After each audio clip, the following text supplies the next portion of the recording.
All right. Good afternoon, everyone. Welcome to the afternoon experiment. My name is Emanuel Livingston. I am with you until probably around 5 o'clock. Probably till around 5 o'clock. I got to run out, make some more deliveries. But everybody, come on in. Come on in. Whew, feel like it's been a long time. Feel like it's been a long time. Look, I believe with every fiber of my being that I got all of the bugs out of the system. But if I freeze up or something like that, then that just means I need a new computer. That means it's time to go buy a new computer, and then I will go buy a new computer. So, because I've done everything that I can do, and sometimes, just it's time to just get a new something or another here or there. But welcome to the show. Like I said, it's been a long time. Thank you all for all of your patience. And again, like I said, when I get out of here, I got to make some deliveries. I thank you everyone who supported the awareness shirts, the awareness hoodies. Daryl. Okay. I see you, Daryl. I got you. I'll hit you with a message, and then you can tell me where you want me to deliver your hoodies again.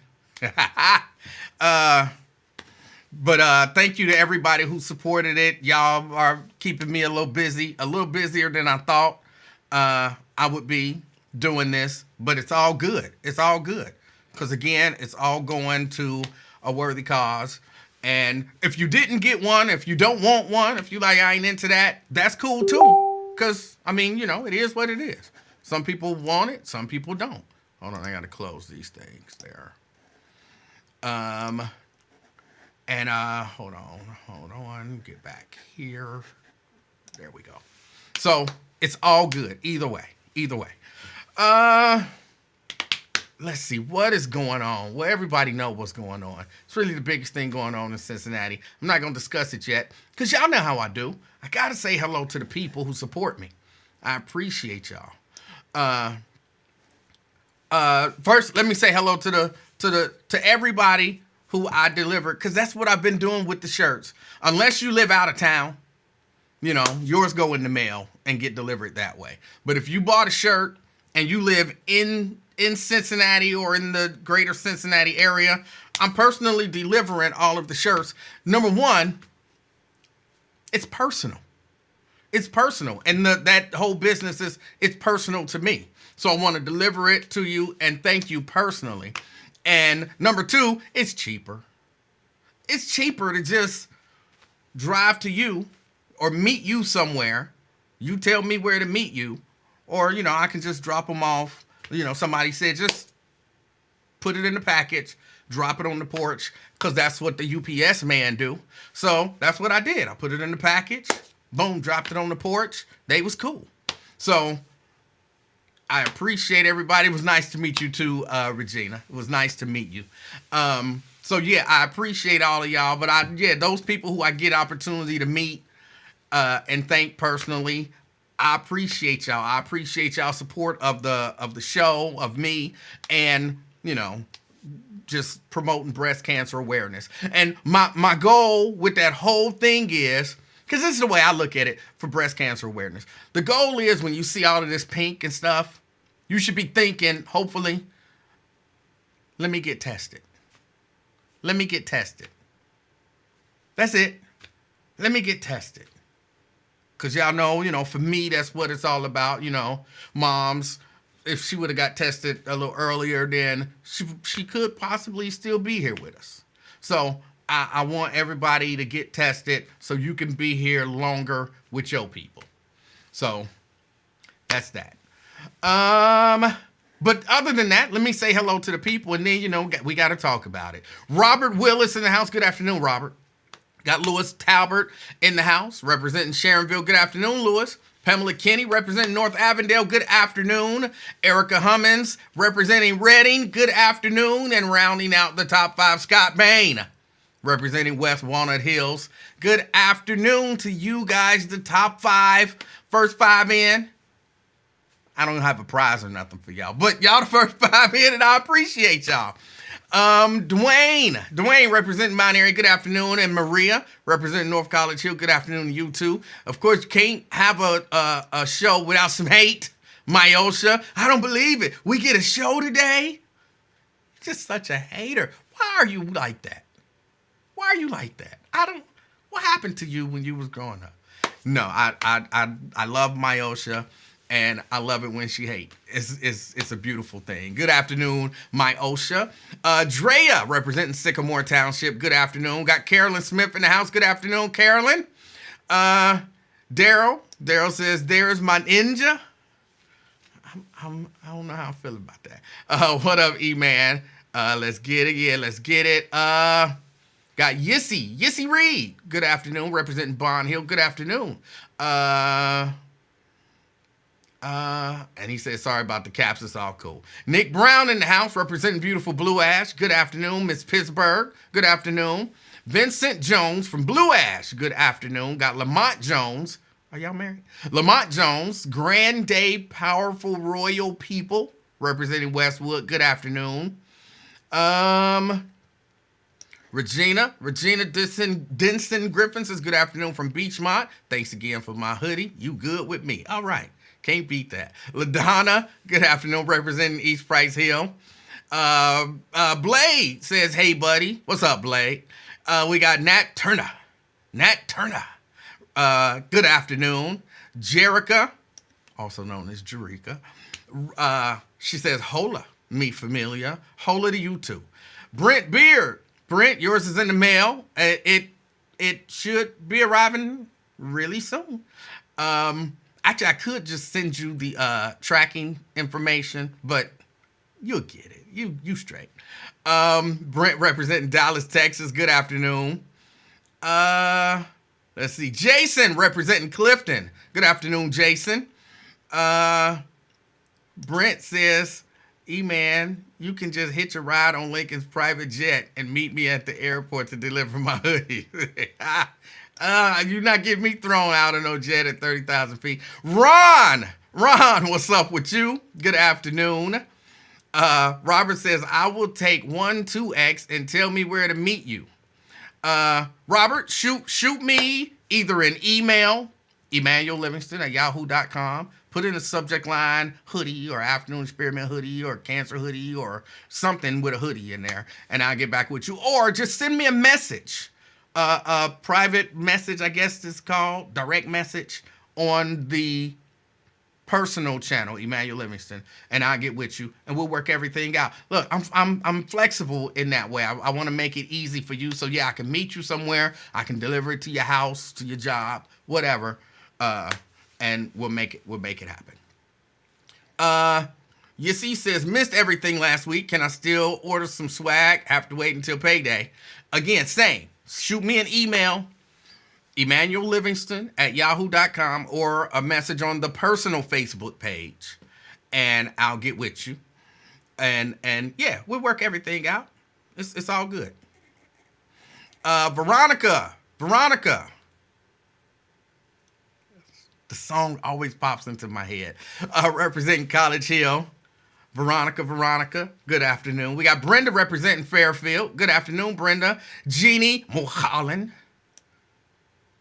She says, happy hump day to you too. Logic Slayer in the house. We're officially in the good half of the week, all right? Al Johnson, Middletown in the house.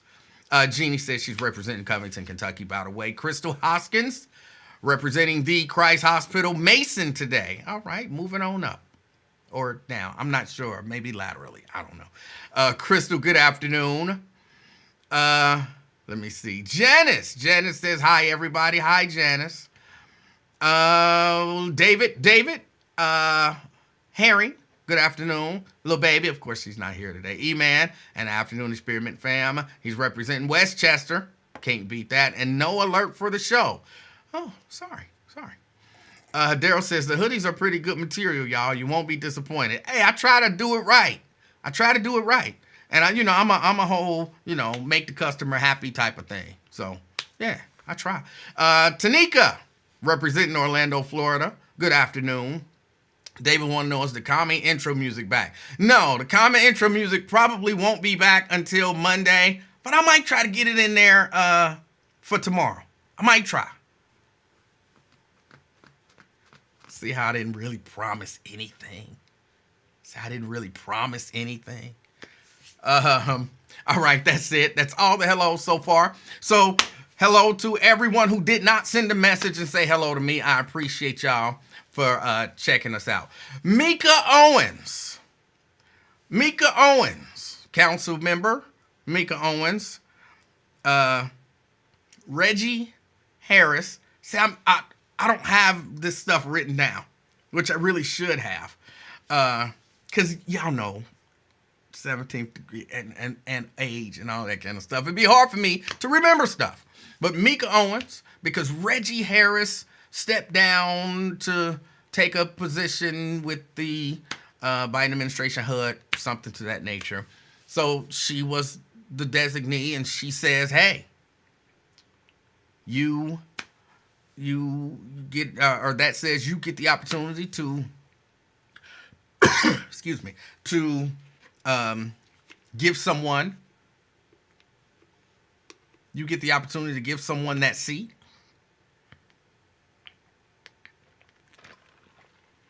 Y'all excuse me, my throat is dry. And she gave it to, what is his name? I don't know why I keep wanting to say Ernest. That man's name is not Ernest. What is his name? See, that's that 17th degree. She gave it to, it don't matter his name. She gave it to the white guy. He's a Democrat. And, I was listening to Wyatt on the way in. Evan, thank you. She gave it to him. I was listening to Wyatt on the way in. I don't know much about Evan Nolan. I don't know much about Evan. Did I say white boy? If I see a white boy, he's a white boy. What's wrong with that? The white guy, the white man. I'm sorry. He's an adult. He's not a boy. I apologize. She gave it to Evan Nolan, who's a Caucasian man, even though he's a Democrat. And I was listening to Wyatt, and I understood he was talking to Demetrius when I heard him. And I'm aware of Demetrius. I know Demetrius from when I used to work at Charlie Winburn's church, and I like Demetrius Hill. I like him just as a person. He was always a cool dude. He's kind of funny, in a comedic way. Funny, He always, he's just a nice guy, and he's an interesting personality. Of course, a lot of what he said, I wholeheartedly agree with. Some of what he said, you got to question it just a little bit, because, of course, your opinions are also mixed in with, even the facts that you give. The way that you interpret information, even though you're giving me factual information, it's a way that you can present. I mean, we see it. You watch MSNBC, you watch Fox. They can both present the same factual information, but they're going to have their own spin on it, because you can even present facts differently based on your opinion. So I think he gave a lot of interesting information. I think I'm on the side of, if you got a black majority, you keep a black majority. Here's my question. Can anybody tell me, and it's not like a trivia question, it's an honest question because I can't remember. Can anybody tell me of a time when a white person on city council stepped down and a black person was appointed in their place? When's the last time that happened? I'm sure it has happened, but when's the last time that happened? And I ask that question, of course, because it's a little bit of a power dynamic. even though, that one seat, and you can't always say that black people are going to vote together as a block because we don't always agree with everything that every black person agrees with. But if you put me and this, four other left-leaning black people together, if we want to, we're going to work together. And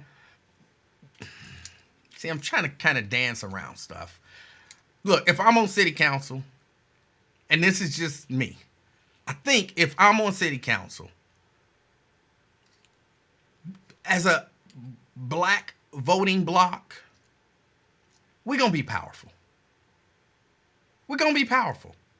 And if you're on city council with me and you black, and of course, I'm black, and I see, what I'm saying, I'm having a hard time negotiating with you to vote for things in the interest of the black community,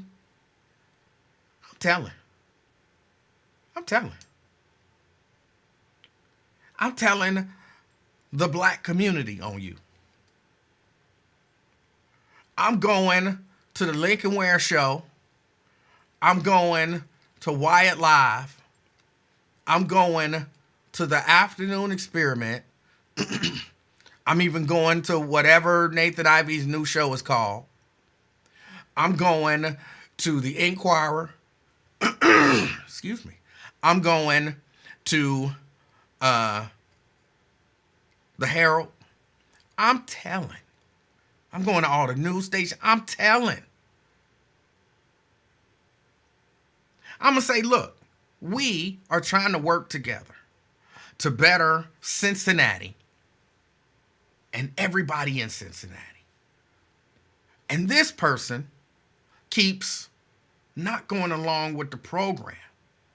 Because people don't, look, there's a way for black people to wield power. And for whatever reason, it doesn't happen the way that it should happen.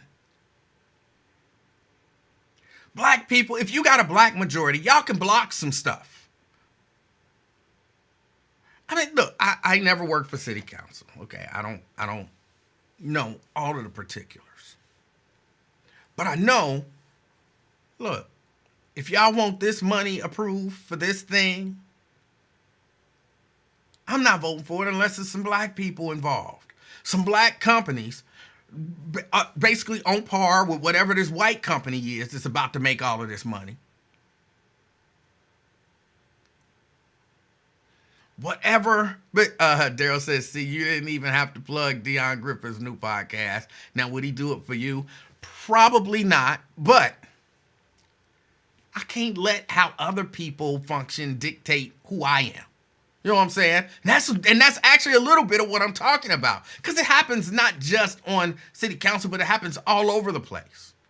I want to see black people succeed. I want to see white people succeed too, but I want to see us succeed at the same level.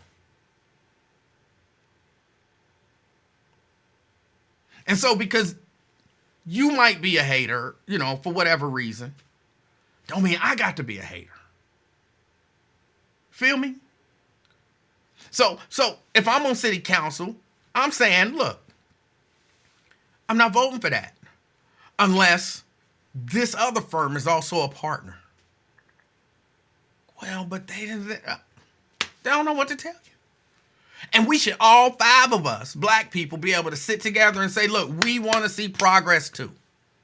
Yes, we want to see progress too. But we want to benefit from that same progress. If it's going to hurt the black community, a majority black community, I'm no. But it's going to do great things in this, but it's going to hurt this one. And I don't know that I'm going to say play the game even though it's not a game. I don't know that we always play the game right. And look, I don't know Mika Owens. I think I've met Mika Owens once.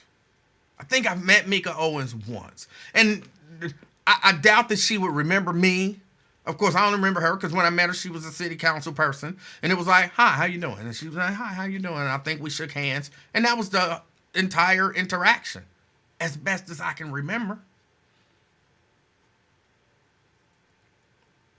But I'll be honest, I did get the feeling from kind of listening to her and hearing her story and all of that kind of stuff that I'm going to say that she was down. You know what I'm saying? I kind of got the feeling that she was down. And again, my question is out there, and if anybody knows, please tell me, when was the last time that a white person stepped down off city council and was replaced by a white person or with a black person by a white person? Because that's all important. If I'm a white guy and my designee is a white guy and I step down, what are the chances that that white guy is going to appoint a black person? And I know, I've heard, I guess I should say, because I didn't get a chance to listen. But, people tell me that, Mika Owens kind of said, we don't want to play identity politics. Identity politics is negative and we lose when we play negative. But it's not. It's reality. It's reality.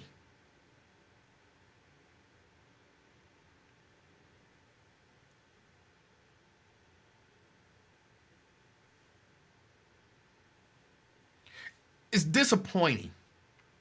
It's disappointing to me. Now, granted, I don't know that black people always play the game, if we're going to call it that.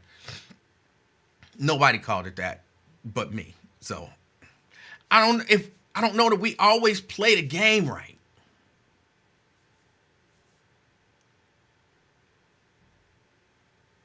But again, if you put me and 4 like-minded black people together and we deciding who get money in Cincinnati, we're a major part of those decisions. You can't bully me out of my decision to help my community while helping the city. I think everybody does that.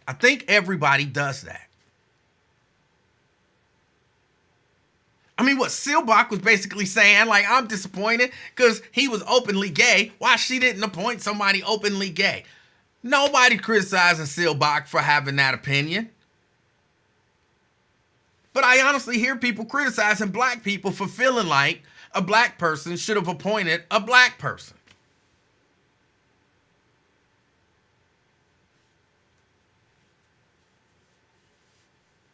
I don't know, y'all. Is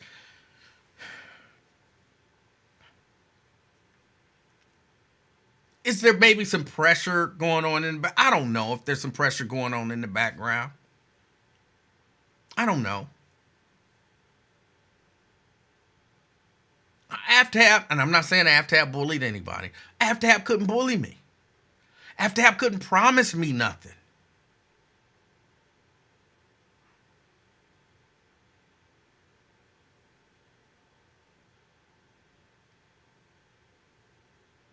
Well, I'll endorse you because, I'm on, ain't Aftab on his second term? So he's limited. So next time around, he won't be running for mayor. So maybe the promise was if you put my guy in and you run for mayor, I'll endorse you for mayor. Maybe that, you know what I'm saying? Deals get made.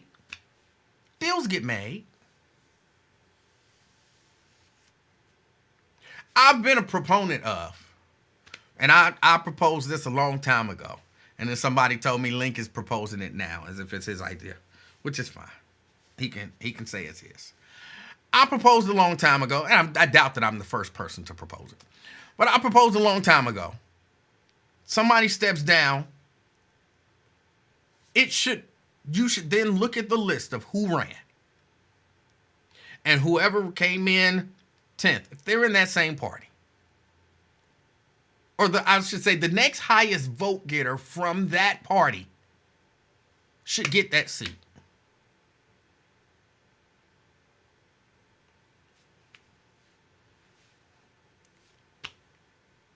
I don't know. I think that's a simple way to do it if they want it.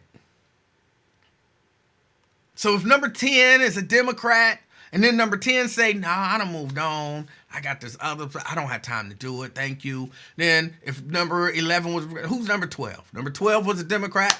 You want it. You know what I'm saying? The party should take this on. I don't like this whole, you're my designee. So then you get to decide. I don't like that. It's too much stuff that can go crazy there. Because if it was me, I'm the designee, and Reggie Harris done stepped down, I'm asking people I know and like. They ain't even got to be in politics. You know what I'm saying? They ain't got to be in politics. Like, hey, Nate, you want to be on city council? What do you mean do I want to be? Do you want to be on city council? I don't even live in the city no more. Move back to Cincinnati. Get yourself an apartment. I'm going to appoint you to city council. And then we can be, the Livingston brothers on city council. Like, nah, I ain't doing that. All right. Hey, friend, you want to be on city council? You know what I'm saying? Brothers and sisters, cousins, nieces, nephews. You know, yeah. If I just get to do it, if I just get to... Who you want? Him. Who you want? Her. There should be some sort of criteria. I see where LaDonna said they should be voted in. I think why they don't do that is because special elections are expensive. I mean, ideally, that would be what would happen. Reggie stepping down effective. Well, he's stepping down effective immediately. All right. And we got to get a special election together and everybody come out to vote. And we're going to do this and, got to get out of there at all of the precincts and board of elections. And you got to, and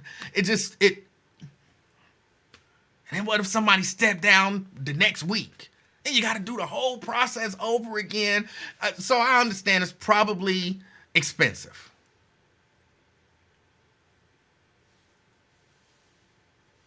So you just say, look, appoint somebody.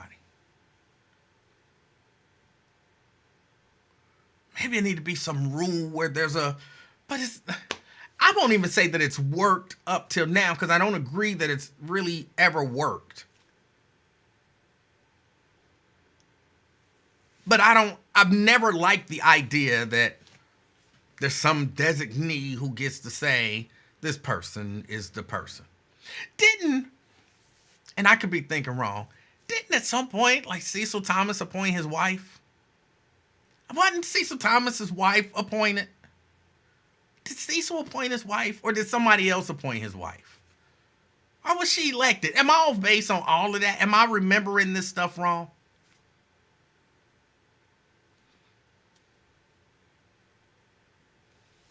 Somebody help me. Tell me, am I remembering this wrong? Did Cecil Thomas appoint his wife? If so, I'm not hating on him. Okay, Cecil had someone appoint his wife. Hey. Daryl says, I don't remember his wife being on council. She was, yeah. But yeah, look, I'm not against that. If you could, because I'm telling you, if you put it in my hands, Mrs. Livingston, you won't be on council? You know what I'm saying? I got a seat to give away. I ain't gonna sell it because I'm not trying to go to jail.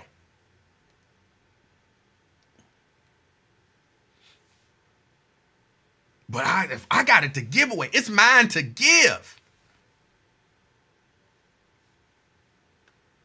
It's gonna be somebody I know and like. What if they not qualified? What really qualifies you to be on city council? What really qualifies you? I know we vote and we look at people and, oh, he ain't got no plan. He don't know. That don't matter. All of this stuff that people do when they campaign, even like this presidential election, all this stuff that people do when they, well, here's my plan to do this. You can't really do none of that stuff unless, you know what I'm saying? You should have some sort of a vision, sure.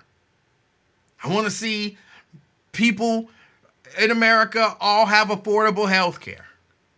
Well, what's your plan? I don't really have a plan. I don't really have a plan, but this is what I want to see. And when I get there, I work with all kind of experts.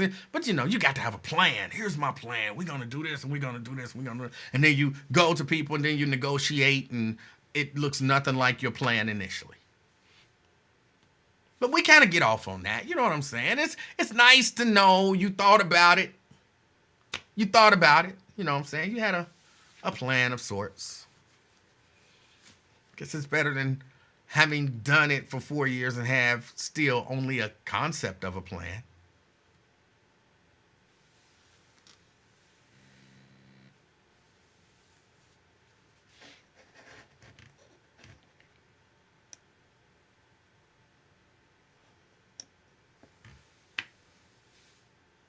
But I don't know. Am I mad at Mika Owens? I'm not mad at Mika Owens. I'm disappointed. I'm disappointed.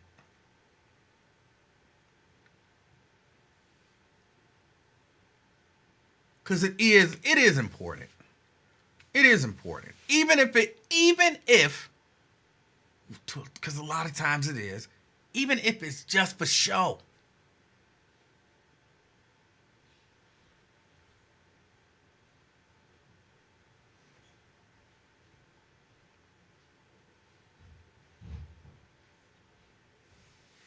I wouldn't give away a majority. I wouldn't give away a majority. Whatever the majority is. Like if it was 5 openly gay dudes on council and one of them made me their designee and he was stepping down, I'd have to go find an openly gay dude. You know what I'm saying? Like the gays got the majority. Gays been running stuff around here. I was gonna say something inappropriate, but I'm trying to be more mature. Gays been running stuff around here. I'm not gonna just snatch their majority from them. So I'm gonna go and I'm gonna find an openly gay black dude, and you gonna be, or openly gay black woman. You gonna be my pick. I'm not taking away your majority that the people voted on. I'm not doing it.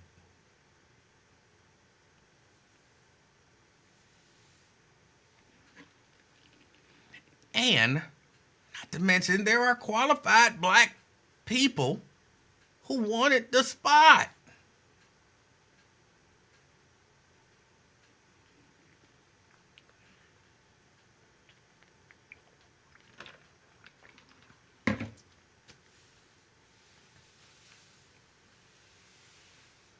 I don't know, y'all.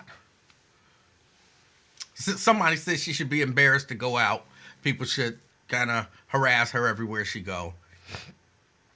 I think people should make their opinions known. I'm not against people making. I don't know about harassing her. Not about harassing her. I don't want to see nobody get harassed. I don't have a problem with people saying, openly, like, "Hey, I'm disappointed in the way that you handled that." See her out and do like they used to do. Shame. She didn't know what that means. I don't know exactly what that means, but I know old people used to do that, say shame. Maybe somebody can tell me what that meant, but she should hear your voice. She should hear that the black community is disappointed. Will that necessarily make a difference? I don't know. Again, it all depends on, because look, if I got sights on being the mayor,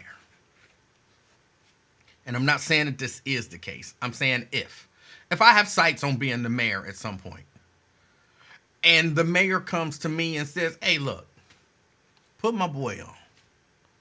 Put my boy on. I know you want to be the mayor. You put my boy on when I step down, or when you decide to run, you my person. I will endorse you." What? Really? Yes. I got you. You scratch my back, I'm going to scratch your back.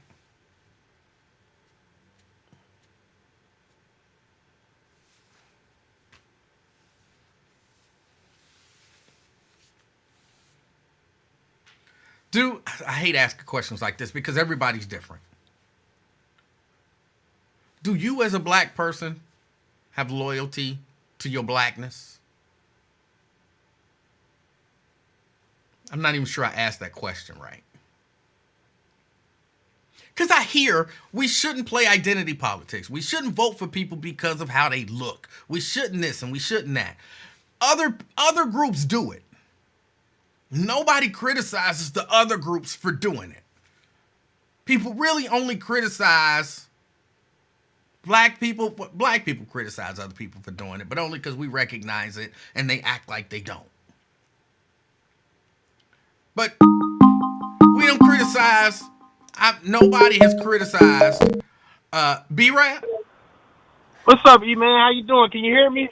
I can hear you. Hold on. Before you go any further, let me make sure the people can hear you. Can y'all hear B-Rap talking? Now, there's a delay, B-Rap. So let the people let me know if they could hear you. Can y'all hear B-Rap on the line? He sounded like he was a little hot. Yes, they can hear you. Yes. Okay. So, yeah, I can hear you, B-Rap. What's up? No, I'm very confused, E-Man. Okay. Who I don't know who the person Mika Owens picked is. I don't know what he represents, or even what's his policy. Because sometimes you ever heard the phrase "all skin folk ain't kinfolk"? I have. So sometimes even if she would have picked a person of darker hue, doesn't necessarily mean it would have been great representation for us. Do you get what I'm saying? I do, but B-Rap, she could have chosen a black person who would have been good for us. That's what I'm saying. It's not like she had to just blindly pick a black person and, Clarence Thomas, daggone, I didn't want to pick him. Like, she could have talked to him like, hey, Clarence, you want to be... Like, no, I'm not picking Clarence. He got issues. What about you? You know what I'm saying? It's not like it was a blind, she wasn't on The Voice. She could see them and talk to them and make a decision based on who they are and how they think and all of that kind of stuff. But you could have found a good qualified black person for that position. Do you think she could have found somebody that's more qualified than the person she picked? I think she could have found someone. I'm like you. I don't know his qualifications, but I know that in terms of black people in the city of Cincinnati, there are a whole lot of very, very, very well qualified black people that she could have picked. Yes. So I gotta look into this guy some more and see who he is. Now, somebody, hold on, Demetrius Hill, who I know he used to work for Winburn and all that kind of stuff, and he's kind of in the know. He says that this guy was AFTAB's, I'm gonna say, treasurer for his campaign. He somehow tied to and associated with AFTAB. Oh wow! So you think that was AFTAB pulling her coattail about nudging her to get that guy? You think it was he? You think he's behind? Well, I think anything is possible. I can't say, number one, I can't even independently verify that what Demetrius said is true, even though I have no reason to not believe. I don't know Demetrius to not be an honest person. So I believe him, but that doesn't prove anything. And even if what he's saying is true and this person is attached to AFTAB, and yes, somebody also pointed out, and the railroad, he's attached to the railroad thing in some way, shape, or form as well. It wouldn't be surprising that somebody would pull her coattails and say, this dude done paid his behind-the-scenes dues. It's time for him to get his out-in-public dues, and Mika, this is who we want you to put in place. But I can't say that happened. So was this decision solely her decision? She didn't have to get counsel from nobody, advice from anybody. It was just solely her decision. Well, yes, but that doesn't mean she didn't get counsel from someone. My understanding is she did seek counsel from people, not necessarily black people, but she did. My understanding, and again, I could be misunderstanding, but my understanding is she did seek counsel from people. They may or may not have been black and have the interest of the black community at heart. Do you think this will hurt her for the next election when she has to run for city council again? No.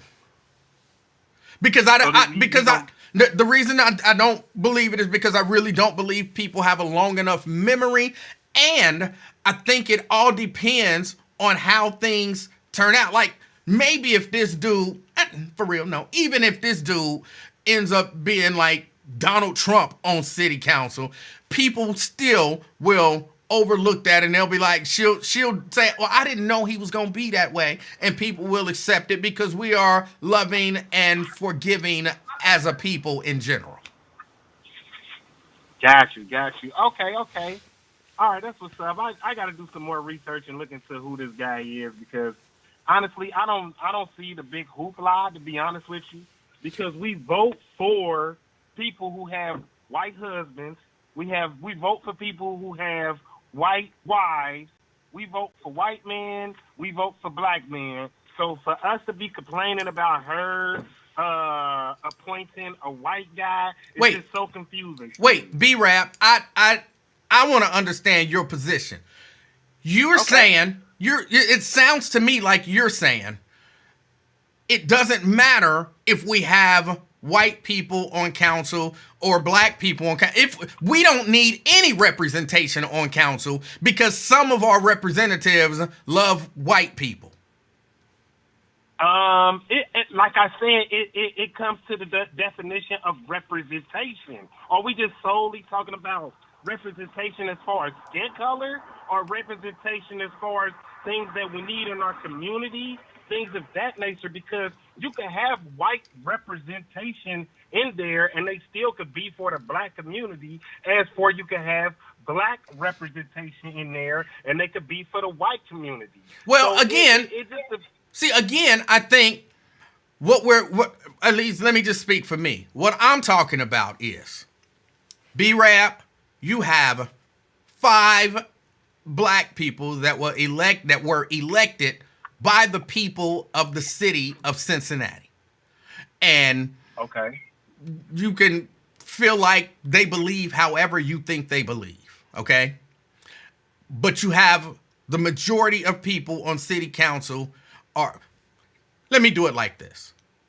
Do you believe, and this is a legit question, that if there was a Jewish majority on city council, and that if one of those Jewish persons stepped down and one of those other Jewish persons were charged with replacing that Jewish person, do you think they pick a black person?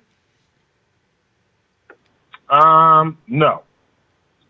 So then, no. Why would a black person not pick a black person? The reason, in my opinion, I'm feeling like she didn't pick a black person is because we seen what we do when we're in office, as far as like when it comes to things that's going on in our neighborhood, things that's going on with our schools. I'm a big advocate for kids. Like, I want to see the kids thrive. I want to see the kids survive. Okay. And from the blacks in city council, Uh-huh. it seemed like they are putting their business interests above our community now. Wait. This white. Hold on, wait. I'm sorry, go ahead. In what way? Like, I'm not sure what you're talking, because we're not talking school board. We're talking city council. So in what way are the black people on council putting their business in front of children? I mean, you can see, like, if you really look around Uh-huh. the city, Emmanuel, Uh-huh. you can see there really isn't any change in anything. In Cincinnati, politics as usual, and they look at the black people they don't even respect our vote for number one. Like, you know what I'm saying? They don't care what we think. You think if Mika Owens really cared what we thought, she would put a white person in there? But That's it how much sounds, respect. but B-Rap, it sounds to me, and please correct me if I'm wrong, it sounds to me like you saying she shouldn't have put a black person in there. You would have been against her putting a black person in there because you don't particularly want to see black people in leadership in Cincinnati. You're wrong. I'm not saying that. I'm Oh. saying it's her choice, and she feel like she puts the best qualified candidate in there, no matter the skin tone. That's why it goes back to me saying that we're what Shahrazad Ali said on the Lincoln Ware show. Do you still listen to? Does Lincoln Ware still has the best show on radio to you, E-Man? I don't know because I don't get a chance to listen to it. Oh man, come on, man. We too grown for this petty little beat. What is petty? Look, I'm blocked. I'm not the one who blocked me on Facebook, okay? So I'm blocked on Facebook. When I'm at work, because I'm at work during the time that his show is on, I don't have the opportunity to sit in my car and listen. So the only way for me to listen was on Facebook or on, some app. So no, the person, if anybody's being petty with regard to that, it would be the person who actually blocked me, which by the way wasn't Lincoln. I'm not gonna say which roly-poly person it was, but it wasn't. But it wasn't Lincoln. He don't even know how to block nobody. But there you go, you speak on me. But I brought his show up because he had Shahrazad Ali on. Okay. And she said that between the white man and the black, it doesn't matter the skin tone because we are touting for a presidential candidate who has a white husband. We was touting for a Supreme Court justice who has a white husband. Wait, hold on, wait. I'm not sure I understand your point, or I guess her point, because doesn't the other presidential candidate have a white wife? Right, that's my point. We so upset that she didn't. No. I'm saying, if the criticism is of black people that we're supporting, and I like to make it simple names. We shouldn't support Kamala Harris because she's got a white husband. Then why should we support Donald Trump? He's got a white wife. No. That's not my point. Okay. You know what I'm saying? That's not the point at all. Well, what's the point? Is her Mika Owens appointing this white guy. Why does skin tone matter in certain cases and in certain cases it don't? What cases are you saying that it don't? Because a black person with a white spouse, we're not appointing the spouse. You're appointing the black person. It doesn't matter. It's still skin tone, skin color, and they still pillow talk with that person at night. You know what I'm saying? What? That's what I'm saying. But don't Donald Trump pillow talk with his wife at night? Donald Trump, why he can't even understand what his wife says at night half the damn time. Don't matter. The point is, if you're disqualifying the candidate because of the color of their spouse, then you'd have to disqualify both of those. But with the color of both spouses being the same, if I'm going on skin tone, then I'm going, I'm going with the black person with the white spouse and not the white person with the white spouse, if that's how I'm picking.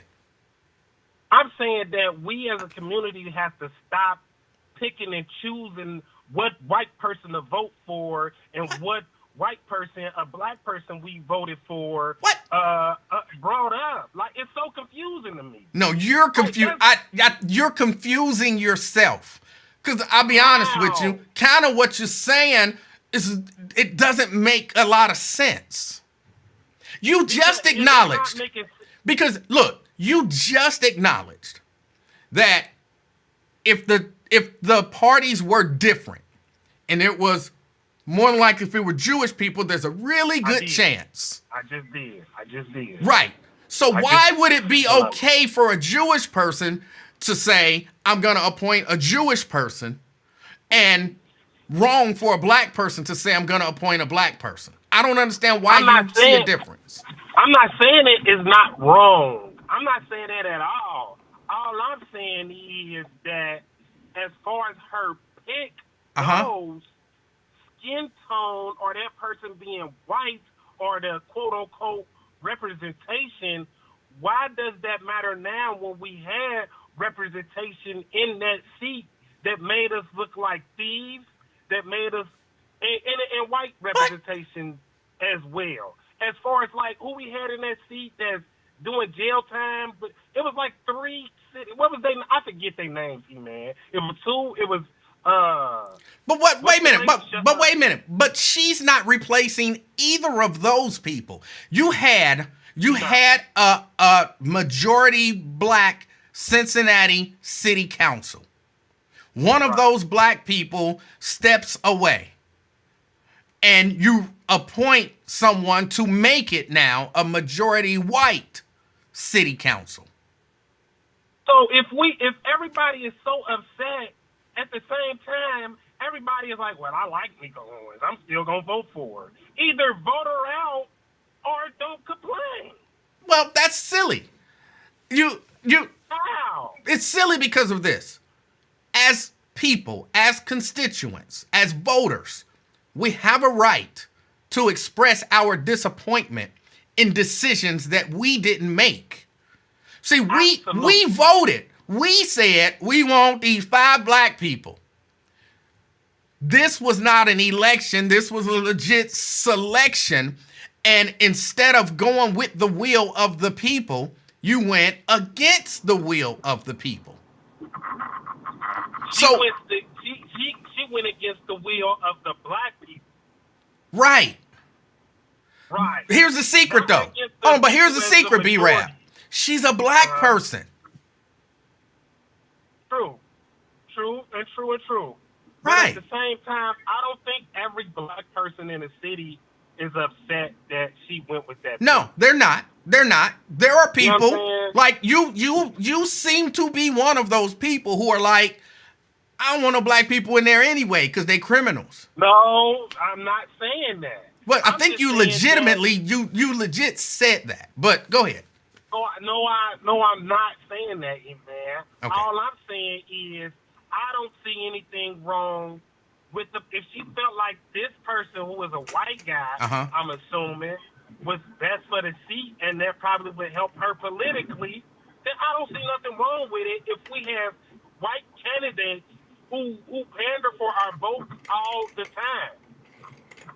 What? And we blindly vote for them white candidates all the time. But we did it. So we voted in a black majority. I think that's the point that you're missing. We didn't. As a city, we basically said we want a black majority on council because that's who we voted for. So we didn't blindly vote for white people. We voted for a black majority. And then a black council person said, I'm going to take away y'all black majority and I'm going to make it a white majority.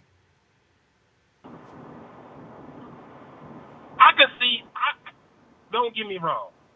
I can see why people are mad over that. But at the same time, like I said, sometimes our representation, even for black people, ain't good representation. Like, that's all I'm saying. And I understand that, but what I'm saying is, if you have an opportunity to, which, she did, she legit interviewed people, if you believe the people, because there are people who saying, I interviewed. And so what she's saying is, really, this white guy is better than every other black person in Cincinnati. So, essentially, what Mika Owens did was, I don't care about what black people think. I'm going to appoint this guy in his seat, and they're going to vote me black. They're going to vote me back in anyway, because these people, they don't know anything politically. They are politically ignorant, and they will forget about this come next election time. That's what it's looking like to me. And we still gonna vote her in, even though everybody is so fake pissed off at her, but they still gonna vote her in. I believe that. She's a, black woman. That's the move she make is the disrespect they show towards us and our vote, and how much politically ignorant they feel like we are. Okay.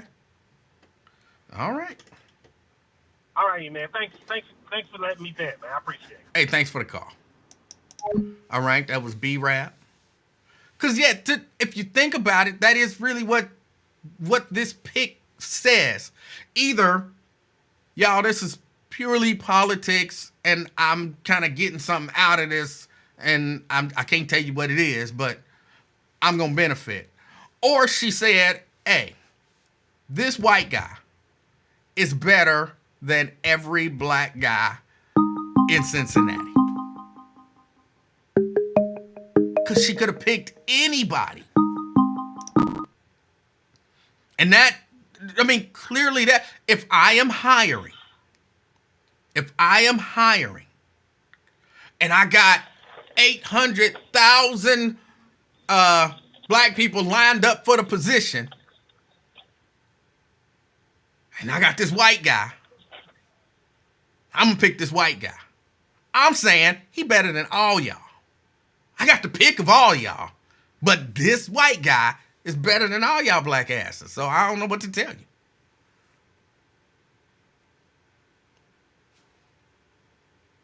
That's what that says to me. And she has a right to have that as an opinion. I mean, she's been endowed with the power to select the next council member, and it is what it is. But if you're upset about it, you got a right to be upset. You got a right to be upset because it's important. Nate. E-Man, how you doing? I'm doing good. How are you? Pretty good. Glad to have you back. Glad to be back. Now, let me give you a little institutional knowledge, a little institutional history, if you don't mind. Of course, this is my version of history because I lived through it. You lived through it, too. And so you probably remember some of this stuff. You might correct me if I get something wrong. So I want to go back to early 1990s. I had just came home from the Army. I was in college. 1992, 1993, I became active with black leadership at the time. So on the scene at the time, you had our state senator was a guy named Bill Bowen. He was a black man. He was well respected by a lot of people. You still had Old Man Mallory, Representative William L. Mallory, Sr. He was the state representative from the West End and from that district. Over in, I don't know if you remember, I don't know if you told people this before, but we grew up in New St. Paul Baptist Church down on Freeman Avenue. Well, in Avondale, one of the biggest and the most powerful churches at the time was Southern Baptist Church, and it was headed by the senior pastor was named Reverend James Milton, and he was a powerful force in Cincinnati's religious community as well as in the political community. You had Sam Britton, who later went on to become a state representative, and so did his wife. You had a guy named Morris Williams, who I believe is still on the scene out there. Morris headed something called he dealt with fair housing. And Morris learned how to work the banks and how to get people money and houses. And he did a whole bunch of stuff. You had a woman named Shirley Rosser, who was a Republican, and she wound up running for council, but she was a powerful influence. And so Dwight Tillery was the mayor at the time. And at the time, the way you became the mayor, before Dwight became the mayor, was you got elected to council, and then the council members decided amongst themselves who they wanted to be elevated to the mayor's position. And basically, you became a figurehead of the city. That was before we had a strong mayor. And so it was really a figurehead kind of a position, even though you did get a bigger office and you went to all the ribbon cuttings and you spoke for the city. So that's the landscape at the time. So people understood that to have political power, and one of the biggest things that you get from being on council and having a council majority is you get to determine where the money is spent. So right now, I believe the city budget is well over $1 billion. That's a lot of power when you get to determine where that money goes. And so black people were growing in population, our percentage of the population. But we were struggling to get a foothold on the council. So you might have one person get elected, maybe one person get appointed, but it was very rare that you could get more than 2 people on the 9-member council. And so we as a black community, our representatives, was always forced to go compromise and go work with the white majority. And so all those people that I just listed who were leaders, who were not on council, they said, you know what? Because back in the day, leadership used to have meetings, regular meetings, where they would say, look, this is an issue. What we going to do about this with our people? So they got together, Bill Bowen, Bill Mallory, James Milton, Shirley Rosser, Sam Britton, Morris Williams, and about a dozen more people, black leaders from all different walks of life. And they said, you know what? We're going to focus on getting a adequate amount of black representation. And because our numbers are going to keep increasing, and eventually, one day, we want to have a majority of the council so that, as Vice Mayor Manette Cooper used to say, I can't do nothing unless I got 5 votes. So we wanted black people to have at least 5 votes so that they could control of what goes on with the city and have that political power. Little did we know at the time that we would eventually have 2 black people on the county commission, but now black people in Cincinnati and Hamilton County had, once Alicia got elected to that seat, black people, if they had done right, had control of the council and the county commission. So they filed a lawsuit in federal court. That lawsuit went all the way up to the United States Supreme Court. And their basic argument, of course, I'm boiling it down. There's always multiple issues in the lawsuit. But the basic argument was we need representation. And the white folks argue, well, you don't have to be black to represent the black community. And I remember at the time, they kept throwing up Todd Platoon. And so they said, well, Todd Platoon, he gets a majority of the votes out of the black community. Why shouldn't he be considered a adequate representative of the black community? And a lot of Negroes, because, you know, it's always the arguments that matter are the ones that's made in the courthouse. But, of course, Negroes, you know, we get to argue in the streets and on the radio, you know, well, we don't agree with the leaders. We think Todd Platoon is an honorary black guy. So you have people take that position, and they got a right to take that position. But the position advanced by the leaders at the time was, we think it's best if we have black people who represent our interests, okay? So again, they took it up to the Supreme Court. They eventually lost. They didn't give up. They went out into the community and they said, okay, we couldn't win with the court system. Let's win with the political system. And so over the years, and again, this was in the early 1990s, over the years, you've had community activists and political leaders. They've come out with all these different strategies. We got to vote smart. That was a big campaign.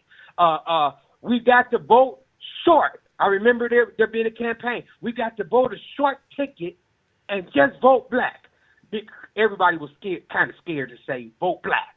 But some people, and a little side note, one of the people who used to be pro-black and who actually put out a black slate and passed it out at the polling booth was Marcus Jenkins. He came up with one of the only black slates, and I mean, he produced a bunch of them and had a whole bunch of volunteers, and I think he paid some people, and they were serious about let's get a black majority. So my point is, we tried to use the legal system. We couldn't get it. Then we used the political system. It took time. You know, we worked our way up to 3, and then we worked our way up to 4, and then a few years ago, we finally reached it. We got a black majority. So if you know that history, and I'm thinking if you Mika Owens or Scotty Johnson or any of the rest of them, you probably would want to know that history when you run for council and when you get down on council. So from my perspective, even though I don't vote in Cincinnati, when I see something that I helped fight for, a black majority, when I see somebody like Mika Owens come in there and just give it away, you're giving away something that we fought hard to get. And I just think it's disrespectful to many of the people I just named off that list. They dead and gone. How do you say to them and to their memory and to their legacy, I don't give a damn about what y'all was talking about then. This is here and now. This is 2024. I'm just going to give it away. Now, I've been hearing people say in the community, well, she said she interviewed everybody who... No, she didn't. She didn't say that, and she didn't do that. What she said is, see, Mika is playing political games. She went on Lincoln Ware show the other day, and she said, I had an efficient and a transparent process. Well, if you got a transparent process, everybody would be able to see through it. They would see what went on in it. But she had some secret council that she called a council of wise elders or something she put to it. People like Cynthia Booth, they keep throwing her name out there. But the community didn't get asked if we wanted them people to be her advisors. Scotty Johnson went on Lincoln Ware show today and said he didn't know nothing about this council. He wasn't asked for his input, and he wasn't part of the council of elders or wise people. That's her colleague.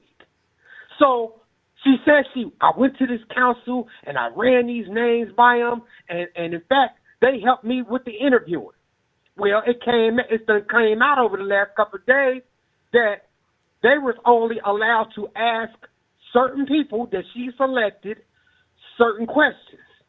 But then when it came down to evaluating the answers that they gave to the questions, Mika took back the responsibility. So on one hand, she's trying to pass it off like, well, this wasn't just my decision. It was me and this council of wise people. We did it. So to take don't just shoot at me. It may be in this time of political violence, that might not be a good term, but you know what I mean.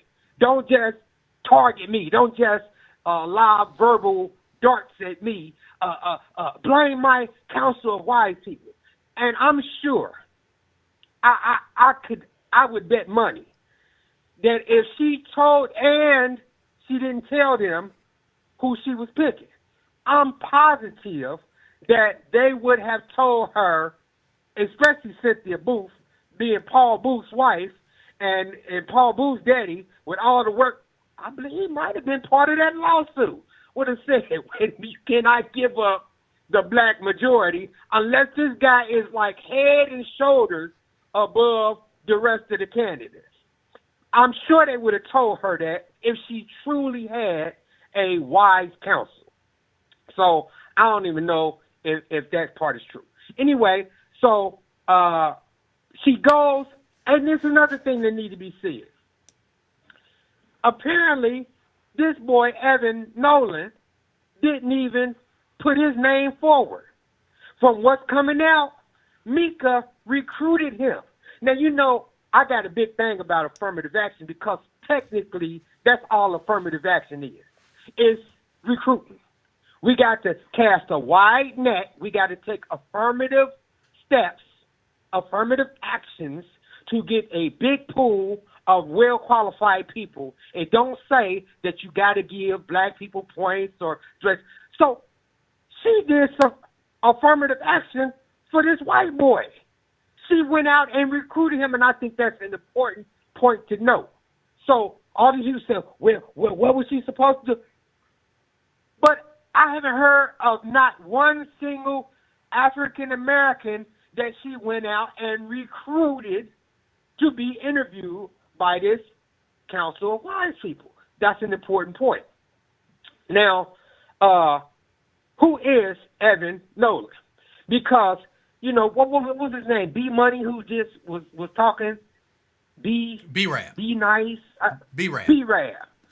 So B-Rab was all over the place. I couldn't follow what he was saying. Is he for representation in line with the elders that I just talked about, or is he not?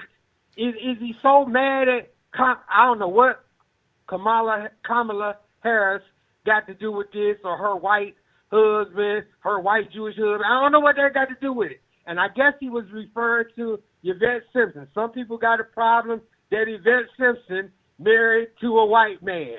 And then they say, well, Reggie Harris had a white boyfriend. He was a gay man. He couldn't even find another gay black man. So if they don't care nothing about blacks, then why should we?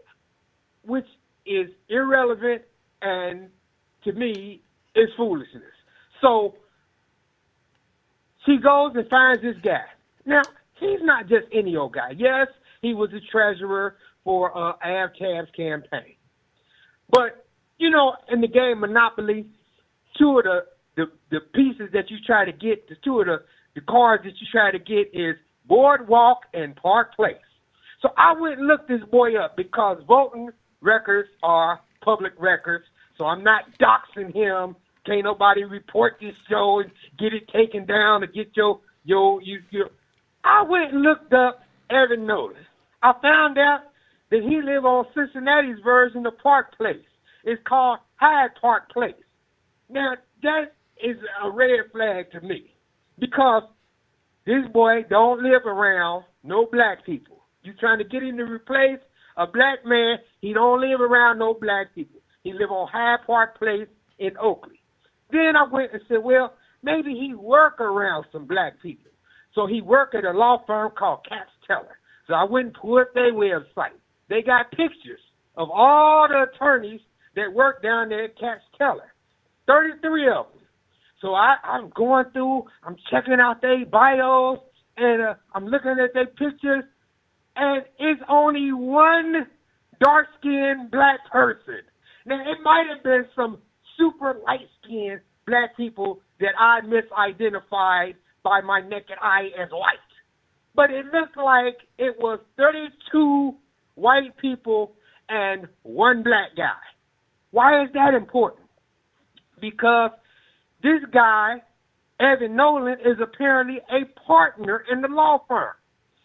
If he ain't concerned about inclusion in his workplace, where he's a partner, where he has a say, where he has some influence, what would make us think that he's going to say something about inclusion when it comes time to spending that $1 billion out the budget?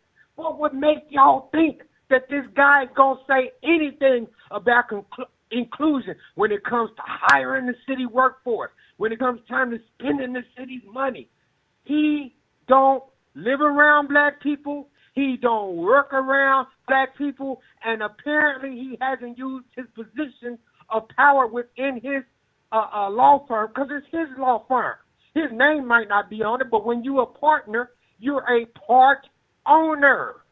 So he hasn't used his part ownership of the firm to get a diversified field of attorneys. So I'm just saying, what was Mika thinking about? And then, I think this is my last point, unless you guys have questions for me. Lincoln Ware asked a simple question. He said, well, because the new councilman Evan came up with Mika Owens. She came to basically face her detractor. She knew a number of black people had issues with her, and they wanted to let her have it. And so he asked the white guy. He said, "Well, you know, we don't know you, and the black community don't know you. How would you go about making yourself known?" The guy didn't say, "I'm gonna go to every community council. I'm gonna walk through." He didn't say, "I'm gonna go to all the festivals." He didn't say, "I'm gonna go to all the churches." Not wait till election time. I'm gonna introduce myself to all the pastors, and hopefully they'll introduce me to the congregations. He didn't say nothing about I'm gonna go on an immediate outreach. What do they call them? Listening campaign throughout the city. I'm gonna have some town hall meetings. He didn't say none of that. He said, "Well, when election time comes, I know about going and knocking on some doors. So I pledge to you that I'm going to come knock on people." You going to come knock on black people's doors when you asking them for votes? It's just like, I'm not like sure. Baffled. Look, I don't listen to Lincoln Ware. You might be exaggerating there. I'm pretty sure that if asked that question, he would have said, you know, that he was going to do something proactive to hear from black people. You mean like knocking on their doors, asking them for their vote? I'm pretty sure. Again, I'm not saying you lying. Maybe you misheard him. You know what? I'm rethinking. Maybe I did. Maybe I was so... I don't know. I'm just saying, people, especially when you wasn't in the struggle, because Mika is old enough to have known and worked with some of the people I just listed off that list. I don't never remember seeing Mika when we started the Cincinnati chapter of the Rainbow Push Coalition. I don't remember seeing her. When they started Cincinnati National Action Network, I don't remember seeing Mika Owens. I've been involved. I had a group called the Black Market. We never got any interaction with Mika Owens. I was in the Cincinnati NAACP, and I don't remember Mika Owens. I'm just saying, it was a whole Cincinnati boycott campaign. Never saw Mika Owens. So, especially when you ain't involved in the struggle, when you don't participate, you just benefit from the fruit of somebody else's labor.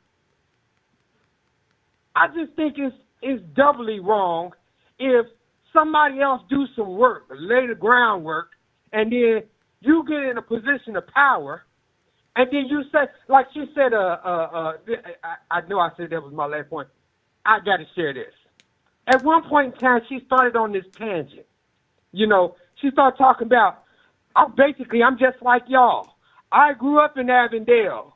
But I was poor. I had to get on the Section 8 list for housing. They kept me on the list for 3 years. I identify with y'all. You are my people. I know the struggle. Now, I don't know what that had to do with it, because all it said to me was that she know better. So somebody had to reach down and pull her up, help her up. So when she got an opportunity to reach back and go get a black girl or a black boy or black man or black woman out of Avondale or out of Barn Hill or out of Roseline and help pull them up to where she's at, she said, F y'all, I made it. I'm going to recruit a white boy over on Hyde Park Avenue, Hyde Park Place in Oakley. I ain't reaching back to grab none of y'all and pull y'all up. I just say, my point is, you didn't do none of the work to get you in the position where you at. Now, some people going to say that's unfair. She ran her own campaign. In fact, we did the work to get Gwen McFarland as the head of the Democratic Party. So without the endorsement from the Democratic Party and all the procedures, all the fights we had with them, Mika wouldn't be where she's at. So Mika wasn't in them fights. So when you benefit from them fights and then get in a position and then turn around and don't act like you don't have no respect for the history that got you there, it's just a double slap in the face, it's a kick in the butt. And now, I want to say something about Brent Beard. All right, Because, quickly. you know, Brent Beard, if you're going to say something, say it with your chest. And then don't go backtrack. You got all these Negroes. Who, if it's their particular person, if it's somebody they like, or if it's somebody on their party, like anytime you say anything critical of Alicia Reese, you get the Reese cups. They come out the woodwork. Anytime you say something to Beyonce, they come, the Beehive come for you. Anytime, you get what I'm saying? So, and you talked about this again a number of times. Now, Brent Beard done popped up over the last couple of days. I don't think we ought to be talking about this. Why are we attacking our sister Mika Owens? Oh, we gonna throw her away now after she made her first mistake? Well, what good is the black majority if they wasn't working for the black community in the first place? So the point is, y'all ought to ease up off Mika. Y'all ought not to be trying to hold her accountable. Y'all shouldn't be second guessing her decision. If you gonna say that, say it with your chest. Don't try to hide like, I never said anything like that.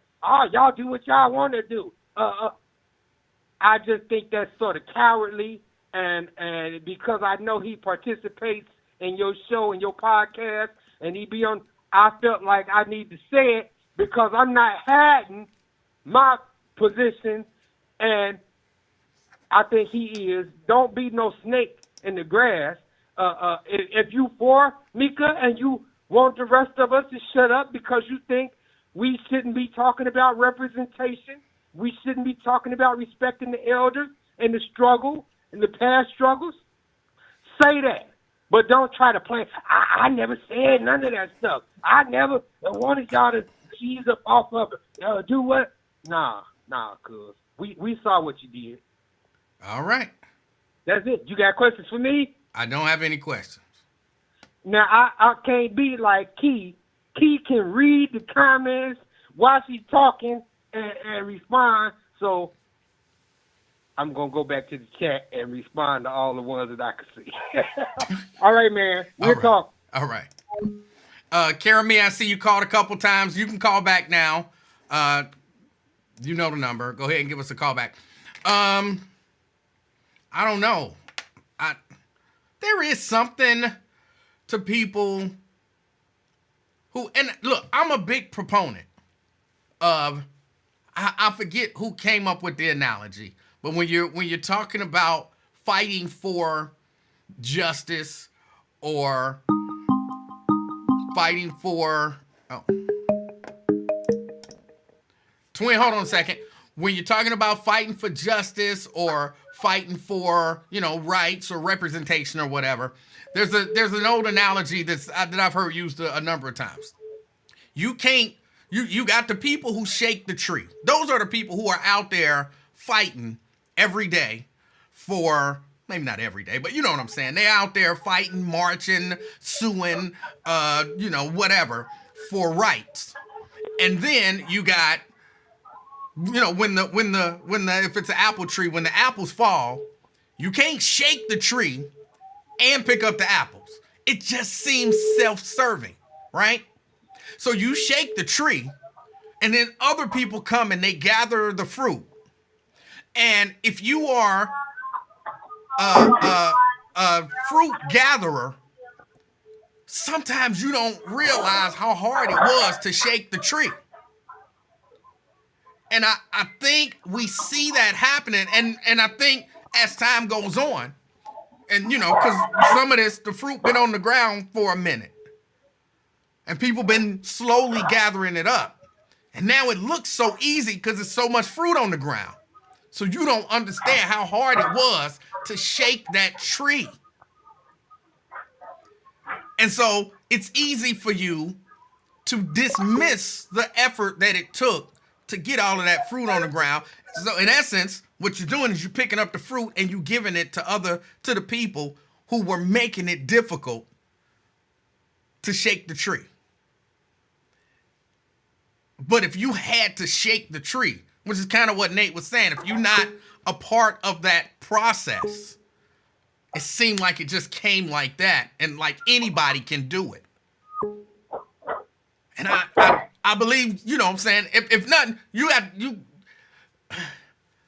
you got to pay respect to the people who shook the tree. Because a lot of times they don't benefit. They're fighting for the future's opportunity, and you are the future. And so you can't go taping the apples back up in the tree. That's going to make it even harder next time. That's just kind of what I see.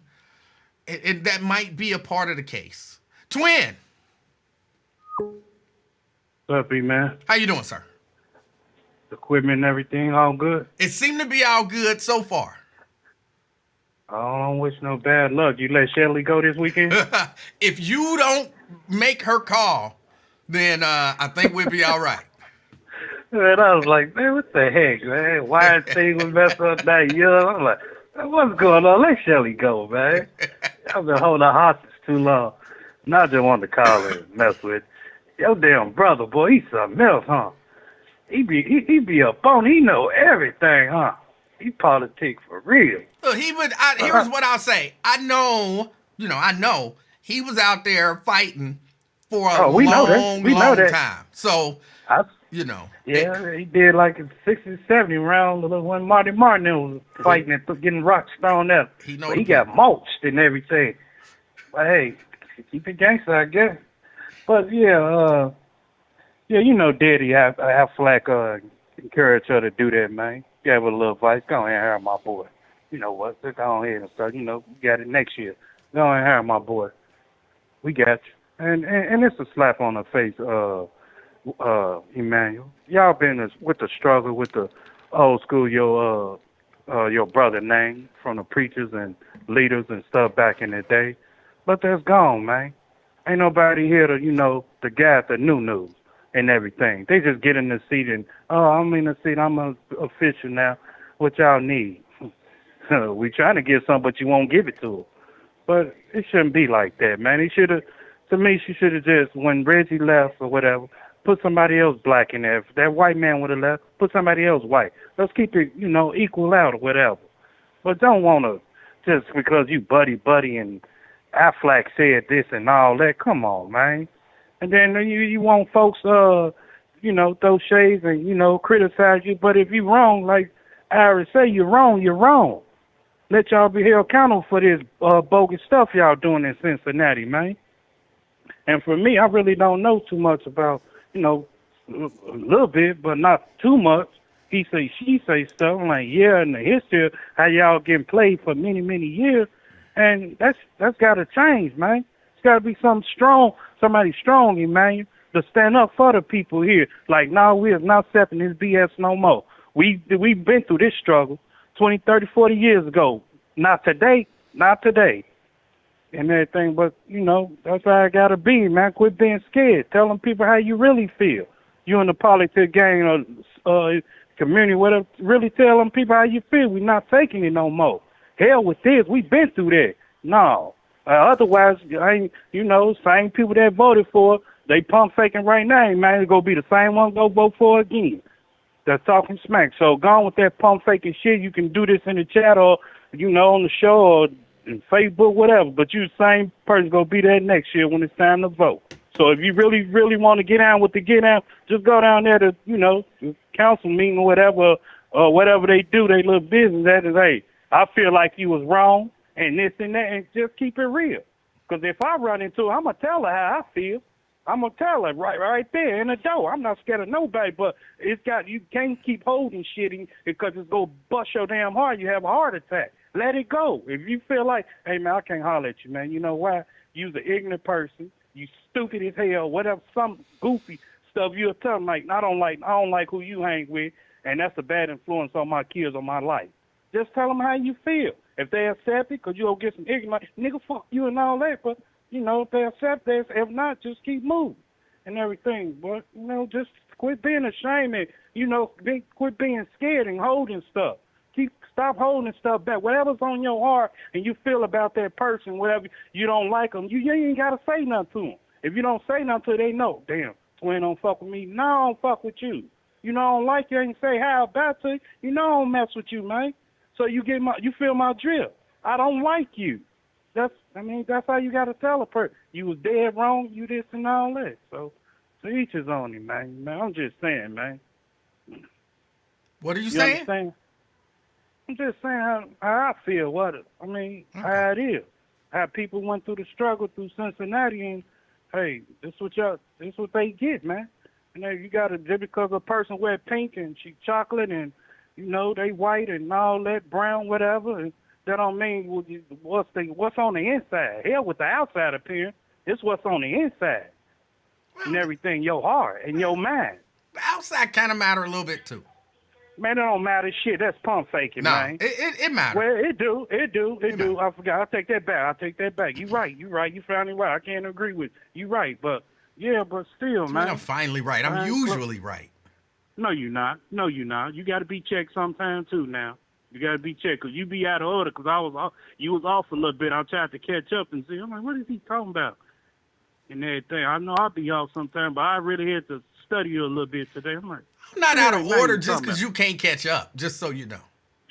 No, you just give it to me straight. You want to dissect it like it's a frog or something.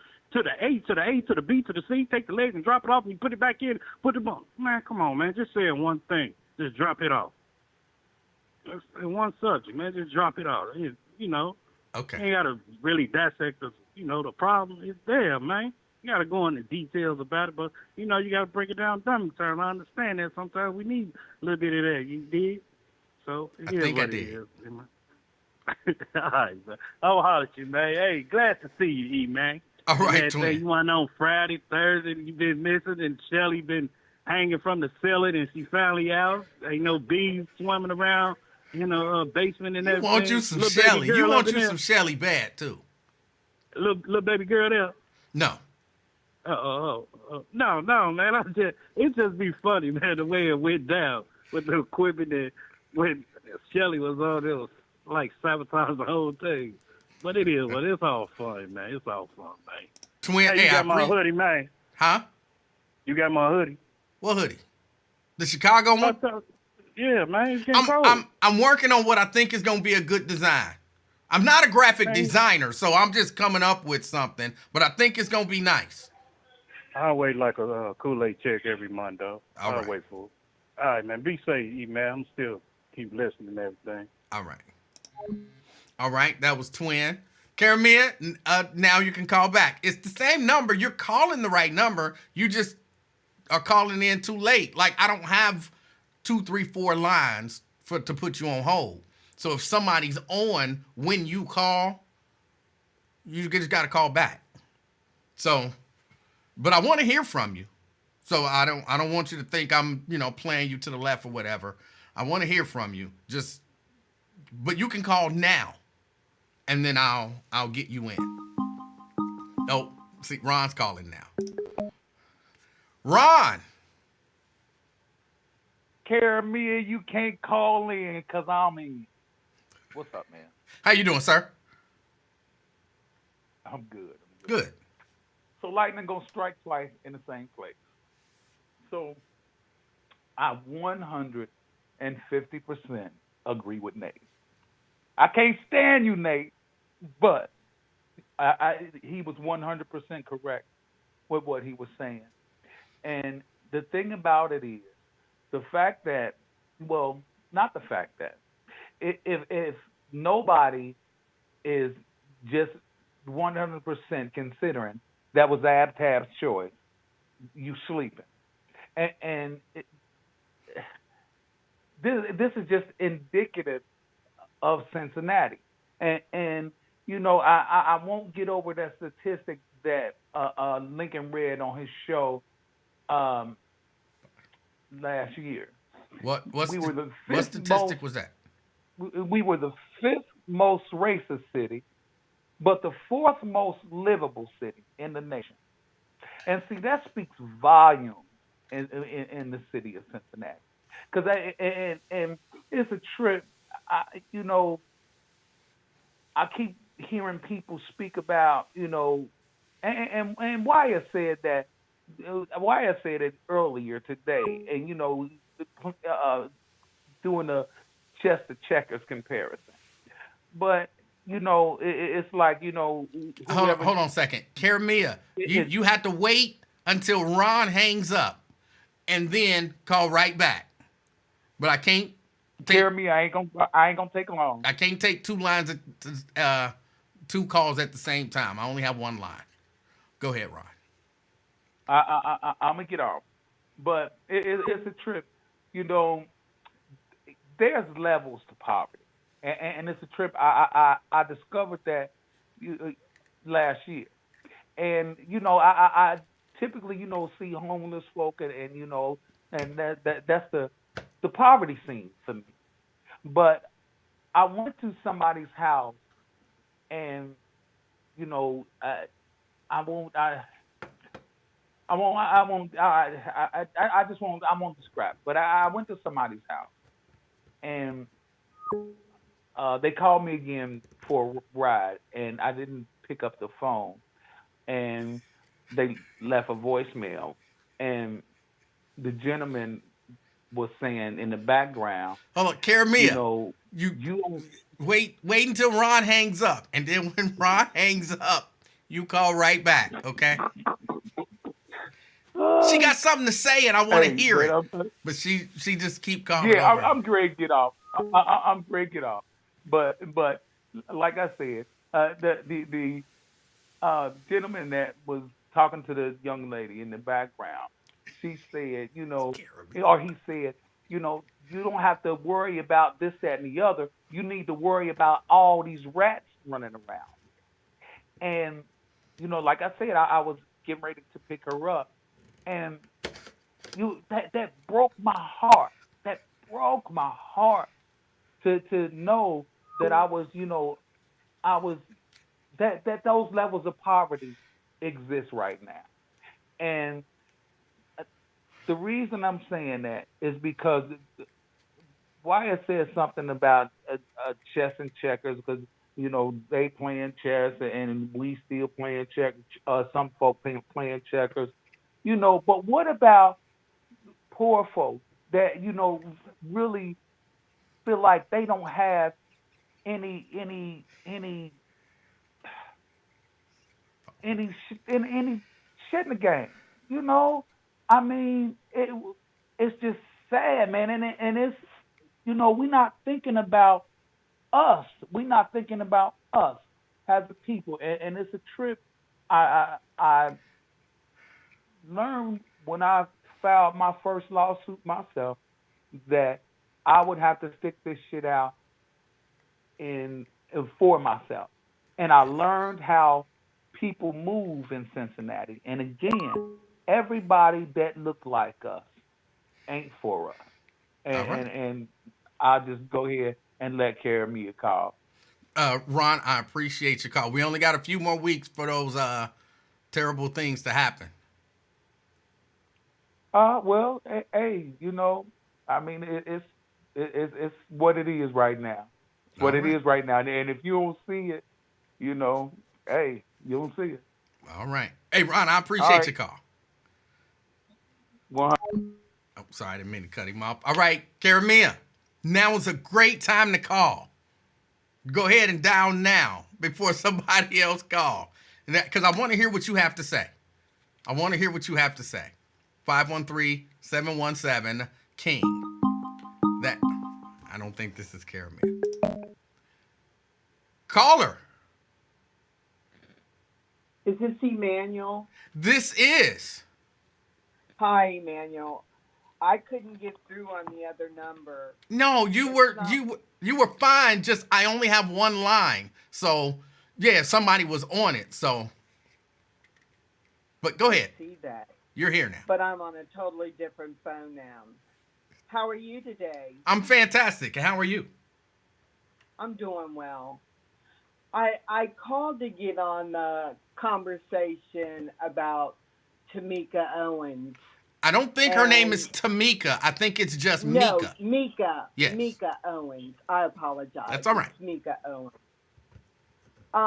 The position that she holds on city council, she's in charge of the climate environmental and fracture committee.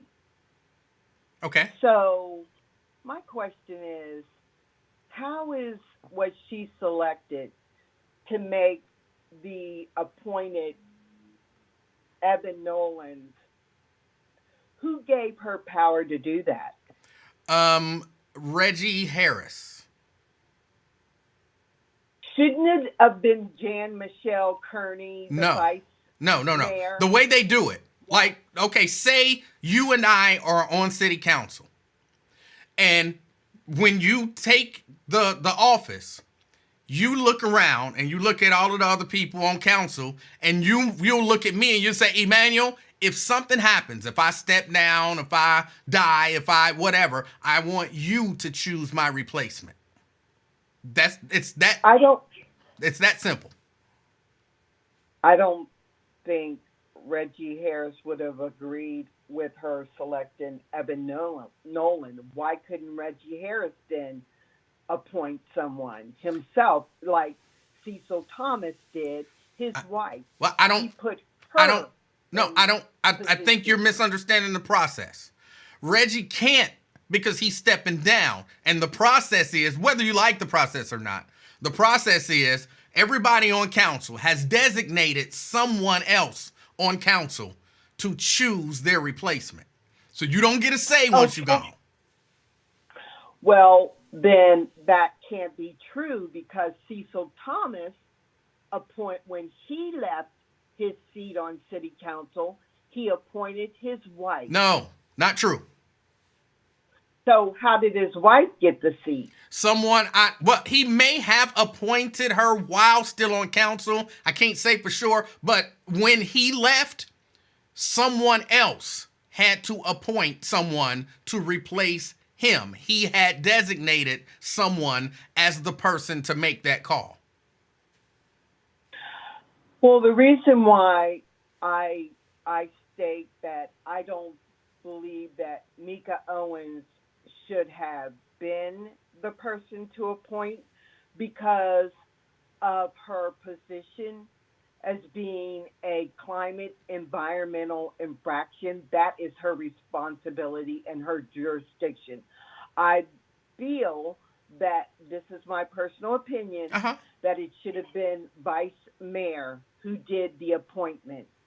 And all of them who was left on city council should have voted that person in. So what you're saying, if I'm understanding you correctly, you just don't like the process as it is, and you want to see the process changed. Correct. Okay. I don't feel that any of them are suitable and have enough experience, education, background to appoint anybody. It should have came from the vice mayor and all of the city council. Once she selects or have a pool, that they should vote who gets the seat. But you do understand that's not the way that it actually works, right? Right, Okay. I do. It needs to be changed because Mika Owens doesn't have enough experience to appoint Evan Nolan, at all. He isn't a fair representation to the black community and his background, being that he's a lawyer and he's never introduced himself to the black community. I never heard of him at all until he was appointed. Well, he definitely never But introduced himself to me.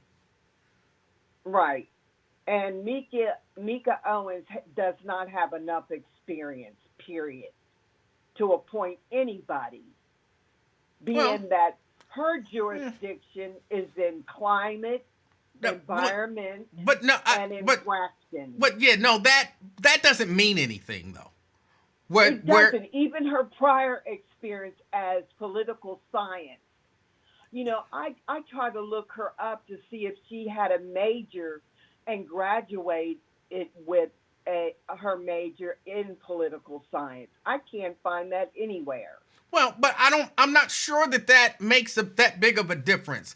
I don't know. What do you mean? Well, I don't That know. doesn't make any difference. What I mean is, I don't know that your experience is going to make you choose a better candidate. I think it would.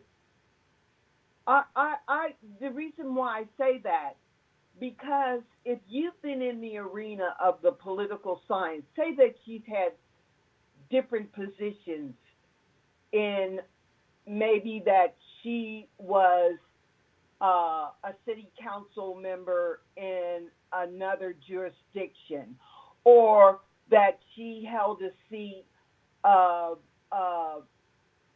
city manager in Lincoln Heights or something. You know, it builds her character and understanding of how the political system works.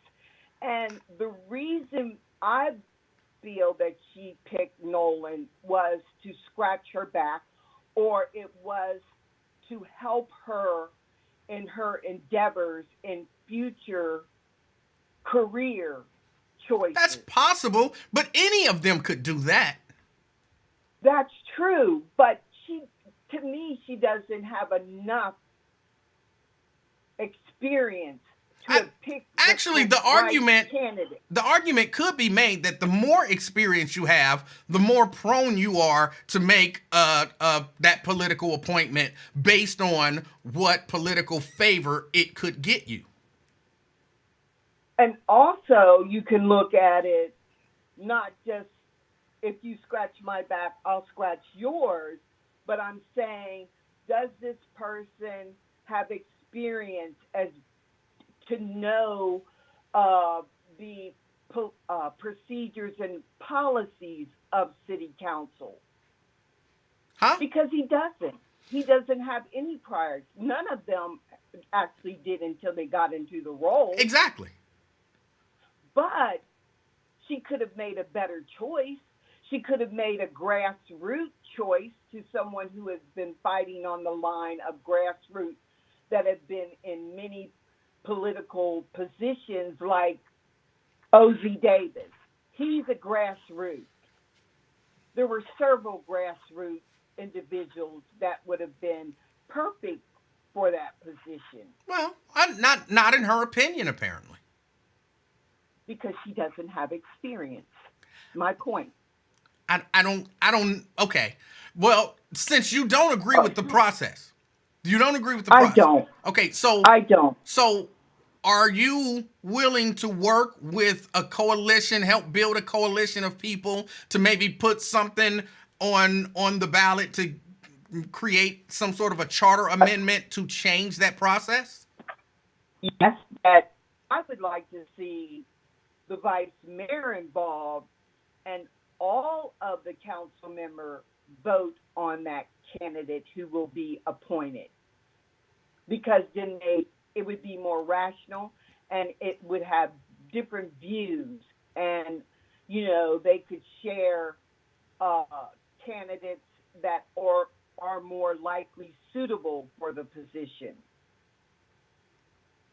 Okay. That's my take on it. But all right, and somebody wants to know, did you vote for Mika Owens? No. No. Why not? What did you not see in her that made you say, I don't want her as my representative? The experience. She didn't have past experience. And okay, I'm. What experience do you want a first time? I only voted really for 3 of them. Huh, wait, I hold on. really did. Wait. I don't vote for all 5 or all 9. I'm not like that. Something's And I happening. don't vote on party lines. I don't. So I never have. So you only vote for people who've held the office before? No, not necessarily. I did vote for Jan Michelle. I did vote for Scotty. I did vote. There was one other person. But Red- Scotty had I never was been a city skeptical about council that. person. Scotty had never been a No, city but he council was- person before. No, he was on the police force, which he has had encounters with people in the past on city council. I mean, he's been around, and I would take Scotty as more grassroots. I didn't respect him today as getting on another talk show host and saying that he had nothing to do with it. If you're not guilty by association, then why even speak about it? Because he could have brought something in Mika's ear to say, but I doubted Mika Owens ever discussed it with any of the members of city council. But I mean, I think it's kind of important if you didn't have anything to do with it to let people know I didn't have anything to do with it. But he should have made himself have something to do with it, like How? all of them. I hold all of them accountable. Wait, because- hold on. Wait, Karamia. Now wait a minute. But Karamia, if I get to make the decision and you're also on the group, but you're not designated to make the decision, how is it your fault if I pick somebody that everybody don't like? Okay, well then he just should have not said anything. He should have came up there and said not say anything. And the only thing Scotty is good for is apology. That's all it's ever good for. He apologized to the black community in the West End.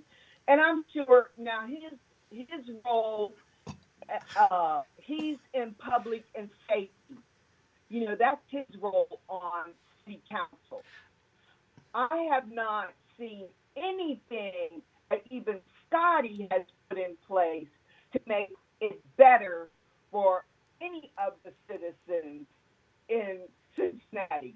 But Karamia, you understand that those committees that they chair, it doesn't mean necessarily that they have any special power or even some special knowledge in that area. They're just kind of assigned those committees.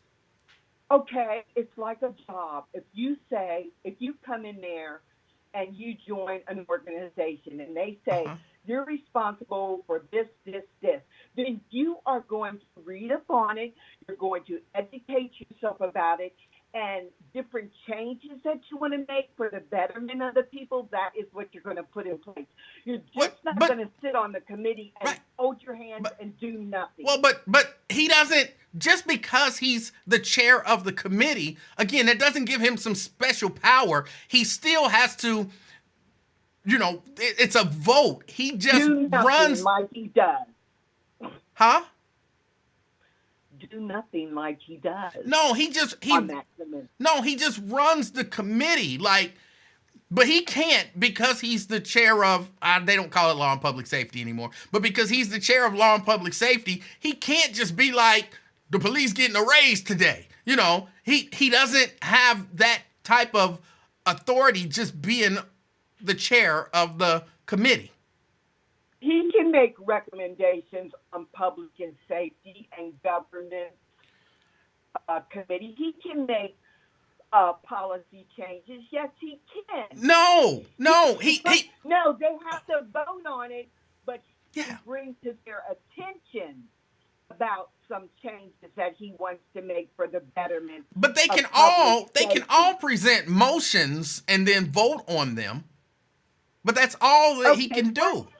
Tell me anything that Scotty Johnson has done for the betterment of public safety. Just tell me one thing. I'm not just asking for one thing. Well, I I don't know. I don't know that it. I think your perception of how it works makes the question a little jaded, because No, again, it's not I that don't he can think just so. go in and say, stand in the middle of the city and say, everybody stop, and everybody's gonna No. stop. I think you're exaggerating. I'm- And I okay. understand how it works. Well, let me hold on. What would you like him to do? He makes suggestions to make changes on policies. Not one suggestion has came from him. Wait, so you don't Even think? better? Well, that's not true. He's made a number of suggestions. Then tell me one thing. I can't think of it because I've criticized. I don't know why I can't, but I've criticized him for some of his suggestions. He has made suggestions. Okay, what did you criticize him I on? don't then? remember. My brain don't work Because no it more. Never happened, It sweetheart. has. He- I'm telling you, it Okay. happened. Okay. One of the wait. It's coming to me. He made a suggestion about people leaving firearms in cars, and if people, Yes. because the people are breaking into cars, Yes. stealing firearms, and so he wants to hold the firearm owner responsible if someone breaks into the car and steals the firearm. Right, did that pass? Because that was a foolish suggestion. But you said he That didn't passed. make any suggestions. My point Okay. is, He has, but I'm saying nothing he's done has worked. Did Well- not they? It was. Okay. My point is, even though he did try to make a policy and a law out of that, which you said he didn't do. before. Okay, he did. Okay. He did.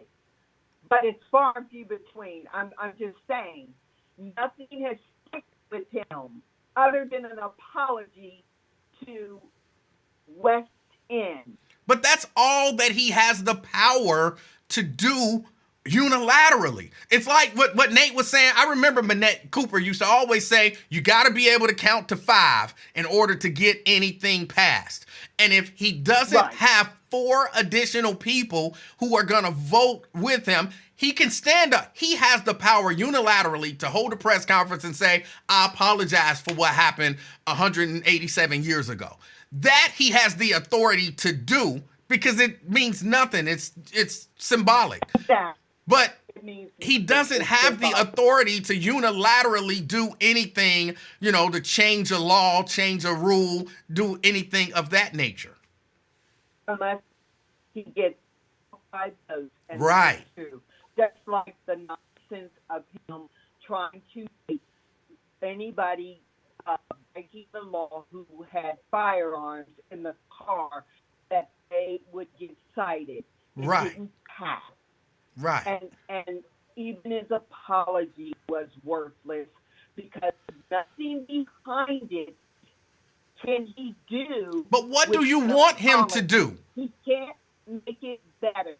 But or so, can't Karamia, make any changes without all 5. but what do you want him to do? What I want what we just discussed, I want that appointment change, the way they can appoint people. I want it to come down to be on the ballot 1 year or election if we do get enough petitions signed to become on the ballot, that it goes through the vice mayor, selects a pool, and the city council, 5 of them vote on who will be appointed. Karamia, will you spearhead that effort? No, I'm 68 and I'm too old, but I will do No, hold on. Let me push back. 68 is not too old. Actually, for some people, 68 is the perfect age. Do you know that, in particular, a lot of the conservative movements are spearheaded and continue by much older people because I know. they're no longer I in the know. workforce and they may have time and energy to dedicate to leaving the world, the city, the county, the state, the country know. in a better position when they I do. have made changes and spearhead other complaints and got them through, like Schuster's Bar. I got that closed by having a petition, going to city council, being heard for 3 minutes, going back and forth, and finally they closed Schuster. I'm also tied up with the Board of Election, volunteering for them and being involved in the election. Now, I have a lot on my plate, but yes, that is something truly important. Right. And it does need to be So spearheaded. so And I forget do about the agree bar, with you. forget about the volunteering for the Board of Elections, drop all of that. And this is very important. And you can spearhead this, and you have experience. Okay. Maybe next year I will start up a petition to get signed, because it is a lot of bureaucrats that you got to go through. You got to get thousands of people involved, sign a petition, go forth to city council, try to make a motion for them to make it a policy to implement. Now, I am familiar with that. I truly am. But it does take a lot of work. Yes. But I believe in you. And I believe in you, Karamia. okay, Nate, would you sign my petition? Absolutely.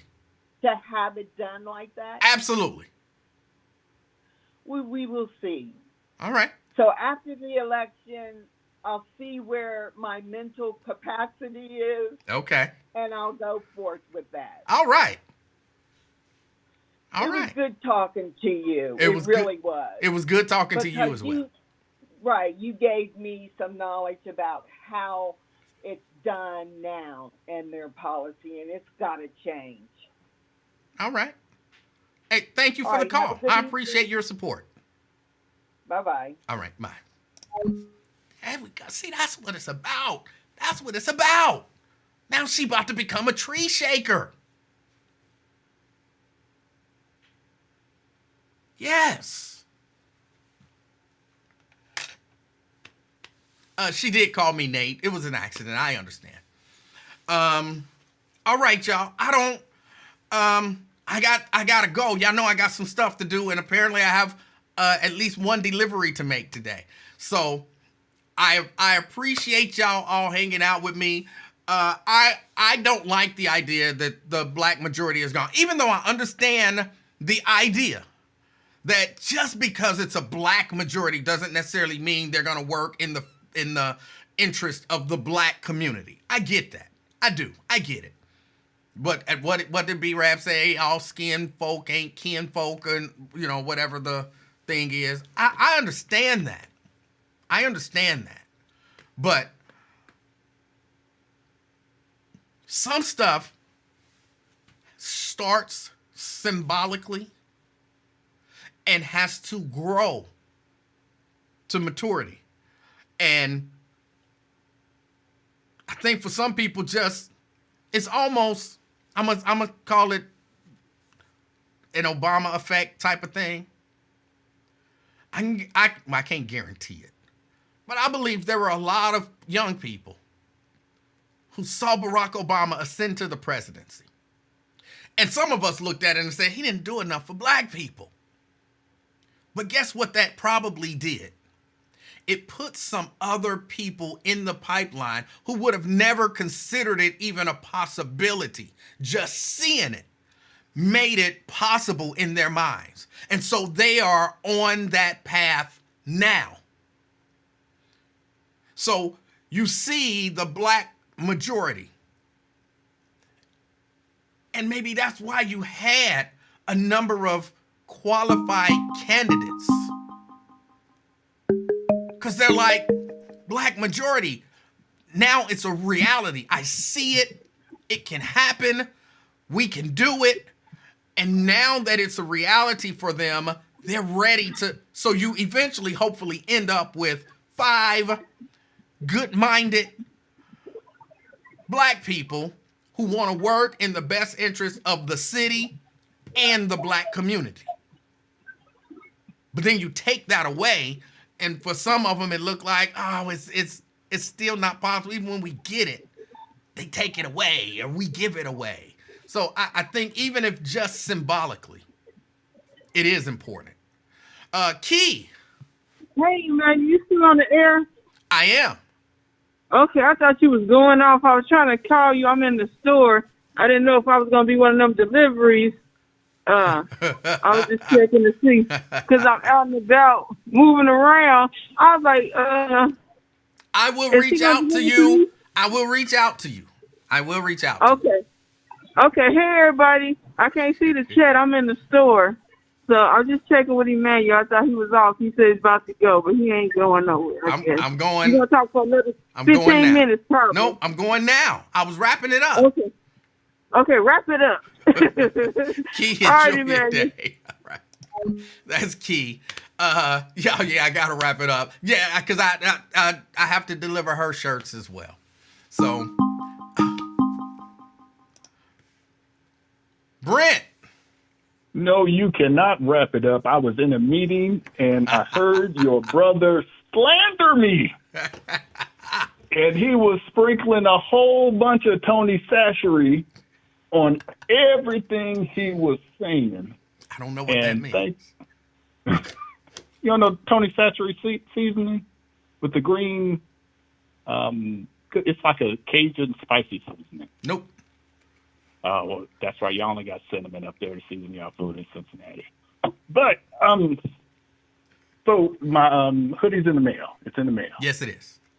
All right. I didn't know if I was gonna get that hoodie before them folks was gonna get them Trump shoes and. Nah, this you Trump got Bible. the hoodie is in the mail. I didn't see your payment come through, but What? No, I sent it, but I'll check again just to make sure all right. that you get your money because I don't want to short you. All right. But yeah, let me start with. I didn't realize how sensitive of an issue this was with the whole city council thing. Was up there in Cincinnati. You know, considering here in Dallas we had 2 black male councilmen, one of them in his late 50s, still wearing cornrows, got in a fist fight at a radio station. So we've seen some crazy things down here when it comes to city council. But, yeah, with Mika Owens appointed, what's his name, Evan, we'll call him Jaheim Nolan, to that open city council seat. And I totally understand what people are saying. We need a black majority. We want a black majority, and she appointed a white guy. And that in the past, when there's been a white majority, you know, they maybe haven't, well, I'm sure they haven't. They weren't playing fair, and, you know, things that concern black people weren't getting addressed. I think the difference in that is that all those white folks were elected. This one white person was selected by a black woman. And what I was saying, that however she made her decision, who were those council of elders, you know, maybe one of them was a liar. I don't know. Whoever they were, that's who she picked. From what I understand, she did nothing illegal. That is the process, that whoever you designate to replace you on city council, that's who gets to pick. They ain't got to talk to nobody else if they don't want to. They don't have to talk to the other council members. So, yeah, I think there's some, you know, hurt feelings over that. So my whole thing was pretty much the decision is made. I don't think there's anything that can be done legally to remove her immediately for making the decision. Because I was the one that pointed out when she was talking about what identity politics, that term was coined by Richard Spencer, who was a known avowed racist. So I'm like, well, why in the world would she use something like that? So that's the only thing I was saying. So now that it's happened, looks like he's not going to back down. What do you do next? You got a few options. Are you going to shun Mika Owens and shun Evan, even though they haven't voted on, proposed a single thing, and possibly push both of them over to the white side, or are you going to hold her feet to the fire on votes and what you want in the community, hold his feet to the fire so you can get things done, and then when both of them are up for election, or him for the first time and her I don't know how many times, if they don't do what you want to do, vote both of them jokers out. Well, let me say this. I think it's important to talk about it. I think it's important because there were people who had that history that Nate talked about. There were people who had no idea that was a long struggle and fight that a lot of people had. So if we just look at it and say, okay, what happened, let's not talk about it, then a lot of people don't get an opportunity to learn why it's important. Yeah. Current city council members don't get an opportunity to see how passionate people are about it. So if it happened and we just said, oh, I'm disappointed, and then moved on, then it could easily happen again. That's why you don't just sit back, let things happen and say, that's disappointing. Oh, well, on to the next. You know what I'm saying? You have to talk about it. And if there are people who want to see Evan held accountable and see Mika held accountable, again, I think you have to talk about it. You have to keep it in people's minds so that people understand this is maybe why we're being a little I'm gonna say maybe a little harsh in terms of judging. You know what I'm saying? We're hypercritical now of her decisions. It's not just because we don't like Mika, it's because this thing that we keep talking about happened, and so we have to be hypercritical of her decisions because it seems as if she doesn't respect the struggle that has happened or whatever. So there's you have to, I feel like you have to talk about it. You have to talk about it continually, and you know what I'm saying, you have to take it to that next step.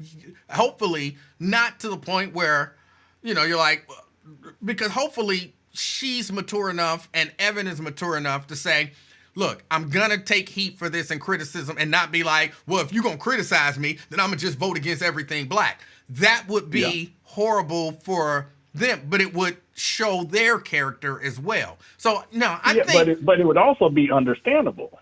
No. Because if you're gonna throw me out with the baby with the bathwater, and you're going to say, oh, well, screw you and everything you've done up to this point. No. I don't think it would be understandable at all. You are the king of petty, so it's possible. It is possible, but I don't think. First, I reject that I'm the king of petty. But it is possible, but I don't think it's reasonable. I think if I did something, which I would never do to disappoint people. If I did something that disappointed people, and people were like, "Man, that's disappointing," it would be. I hate to invoke Smitherman, but to some degree, that's what Smitherman did. People criticized him, and then he didn't get reelected, and so he just totally flipped and went the other way. And it makes you seem very much. I can't recall words, Brent, and it's frustrating. But it makes you seem like just that kind of person that will do whatever it takes, will blow with the wind for your political advancement. And I would like to think that neither Mika Owens nor this guy who I have no idea who he is, Evan, is that type of person. But if they are, then hopefully this opens people's eyes to that. And then they're like, well, let's vote both of them out. Yeah, and I brought up because everything I was hearing, even though Scotty Johnson, when White Line called in, and I'd hate to say it, but White Line made an actual good point. It sounds like you're only concerned with it being a black face on the city council. And Scotty Johnson, clutched his pearls and, oh, I'm so offended and everything. And then Lincoln turned around and echoed, yeah, you better be white. And then he said it again, over the air. Yeah, well, it better be black, not white, but better be a black person. And I brought up, I'm like, wasn't there somebody on city council that, pretty much got a black business shut down because of his relentless effort? And it was Christopher Smitherman and what was the restaurant? the black lady, Mahogany. Liz. Mahogany. Liz. You know, where he attacked her. So it's not just about having a 5-person or 5 black people there. You got to have the right 5 people, and if all 5 of them are black, great. Because I'm assuming that if she is bringing him on board, he knows that, look, you vote how I vote. Because I put you on, you didn't have to win no election. You vote how I vote. Now, is there some collusion possibly with No, the mayor? that's never the understanding when we got to keep in mind we live in America, right? So that would be the understanding if it were the other way around. You know, I brought your black ass in here. You better vote the way I vote. But when it's reversed, you brought me in. I'm here now. You do what you do. I do what I do. That's it sounds crazy, but it's never the understanding that you black, you gave me the rub, and now I have to follow you. That's just not the way it works in America and in Cincinnati. It's just not. And the idea that, you know, I keep hearing people say, oh, it's just about a black face. Oh, it's just about a black face. All skin folk and kin folk and all of that kind of stuff. They might not think the right way. She had plenty of opportunity to pick. There was a gigantic talent pool out here where you can find the black face and the right mentality. The right person. And so, again, to me, it says, nah, this white guy's better than all y'all black asses. Hey, well, she wouldn't be the only black person there in Cincinnati thought the white man's water was colder and the ice was colder. So, but no, I totally get what you say. Yeah, there were plenty of qualified people and everything, but so folks are gonna be that because I just thought I'd call somebody's baby ugly or kick their dog or something the way Nate was coming at me and the way Nat Turner was coming at me. I'm like, oh my goodness. I'm just, you know, like I told both of them, I'm like, look, my name is not Michael Vick and I don't have a dog in this fight. I'm just trying to look at it from a political strategic standpoint of what do you do now? Because you can be mad all day long. You be mad until they vote, until your vote comes up next time. But if they aren't voting the way you want to, or even if they are voting the way you want to, and it comes up to that time again, say Mika Owens, everything they put forth is the black agenda. She votes for it. Evan votes for it. And then if they both come up for re-election, do you go back to this one point in time and say, oh, she didn't put a black person qualified, you know, because there's a whole bunch of them qualified black persons, so I ain't gonna vote her back in. Is that what you do? Maybe. Yeah, I don't know. But maybe. Yeah, and that's the bid that she made, so she has to line it. So maybe you say we got to replace Mika and we got to replace Evan and maybe we got to replace one more. So then we got a 6-person majority, and if somebody give away one of our seats to somebody else, we still got a majority. So you have to think strategically, just understanding that just because they in there and they black don't mean they gonna hold that black majority. They might try to give it away. Yeah. And is anyone going to blame Reggie for shooting Cincinnati the deuces and putting Mika in that situation? No.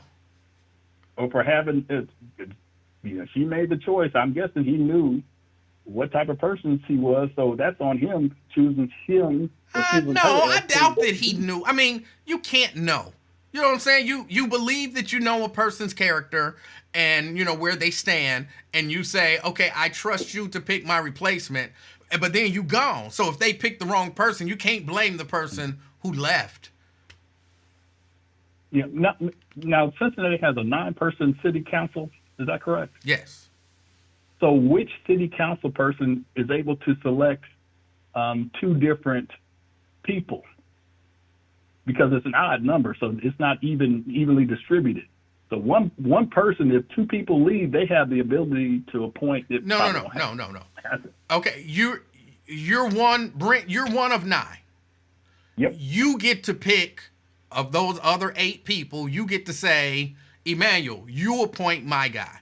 Now, John over here might also say, Emanuel, you appoint my guy. Everybody might like me and trust my decision making, or everybody might pick somebody else. Just it's who you pick, who you designate as the person to pick your replacement. Yeah, so one person definitely has more than one person to designate. If that person decides to step down or leave for whatever reason. Not necessarily. Somebody has to have two because No. it's an odd number. No. Yes. No. Yes. No. You ready? Yes. Number 1 can pick number 2. Number 2 Yep. can pick number 3. Number 3 can pick number 4. Number 4 can pick number 5. Number 5 can pick number 6. Number 6 can pick number 7. Number 7 can pick number 8. Number 8 can pick number 9. And number 9 can pick number 1. 9 can pick number 1. Yeah. Gotcha. Yep. You're right. I keep telling you, I'm always, just don't even question me. When I say it, just be like, you're right. I don't understand it, but I trust you. Look, with that attitude, if that afternoon experiment logo is off by 1/10 of 1 degree, I want my money back. But yeah. Oh, but one question about shirts. Now, Okay. Are you planning on doing any turtleneck versions? No, I had not intended on doing any turtleneck versions. Okay. Well, do you at least have a turtleneck connect? A what? A turtleneck connection. I can get turtlenecks, yes. Okay, because what I'm trying to, this is a little bit of the wrestling report. Christian Cage, and in AEW, he's known as the patriarchy, to where his main steez is that he tells people that their fathers are dead, and guess what? Their fathers really are dead. Yes. But he wrestles in a turtleneck. So I'm looking for 3 nice maybe I should ask the link to this question. 3 nice turtlenecks so me and my sons can recreate the patriarchy. Oh. And I want to tag Christian Cage, and if he responds with anything other than how a heel should respond, I will be thoroughly insulted. I'll see what I can do about getting you some turtlenecks. All right, they got to be nice. I'm thinking about the ones with the big neck on it, Yeah. and not just a plain one, but maybe like a little design in it. Yeah. But they have to be black. They have to be black. I'll see what I can do. But all right, I know you're trying to get out of here, but that meeting ran long, and good Lord, they expect me to do some work. Ain't that something? They paying my bills, and they expect me to do some work. But all right. All right, Brent. Have a good one. All right. All right, that was Brent. Look, I appreciate y'all hanging out with me. As always, y'all always making me stay longer.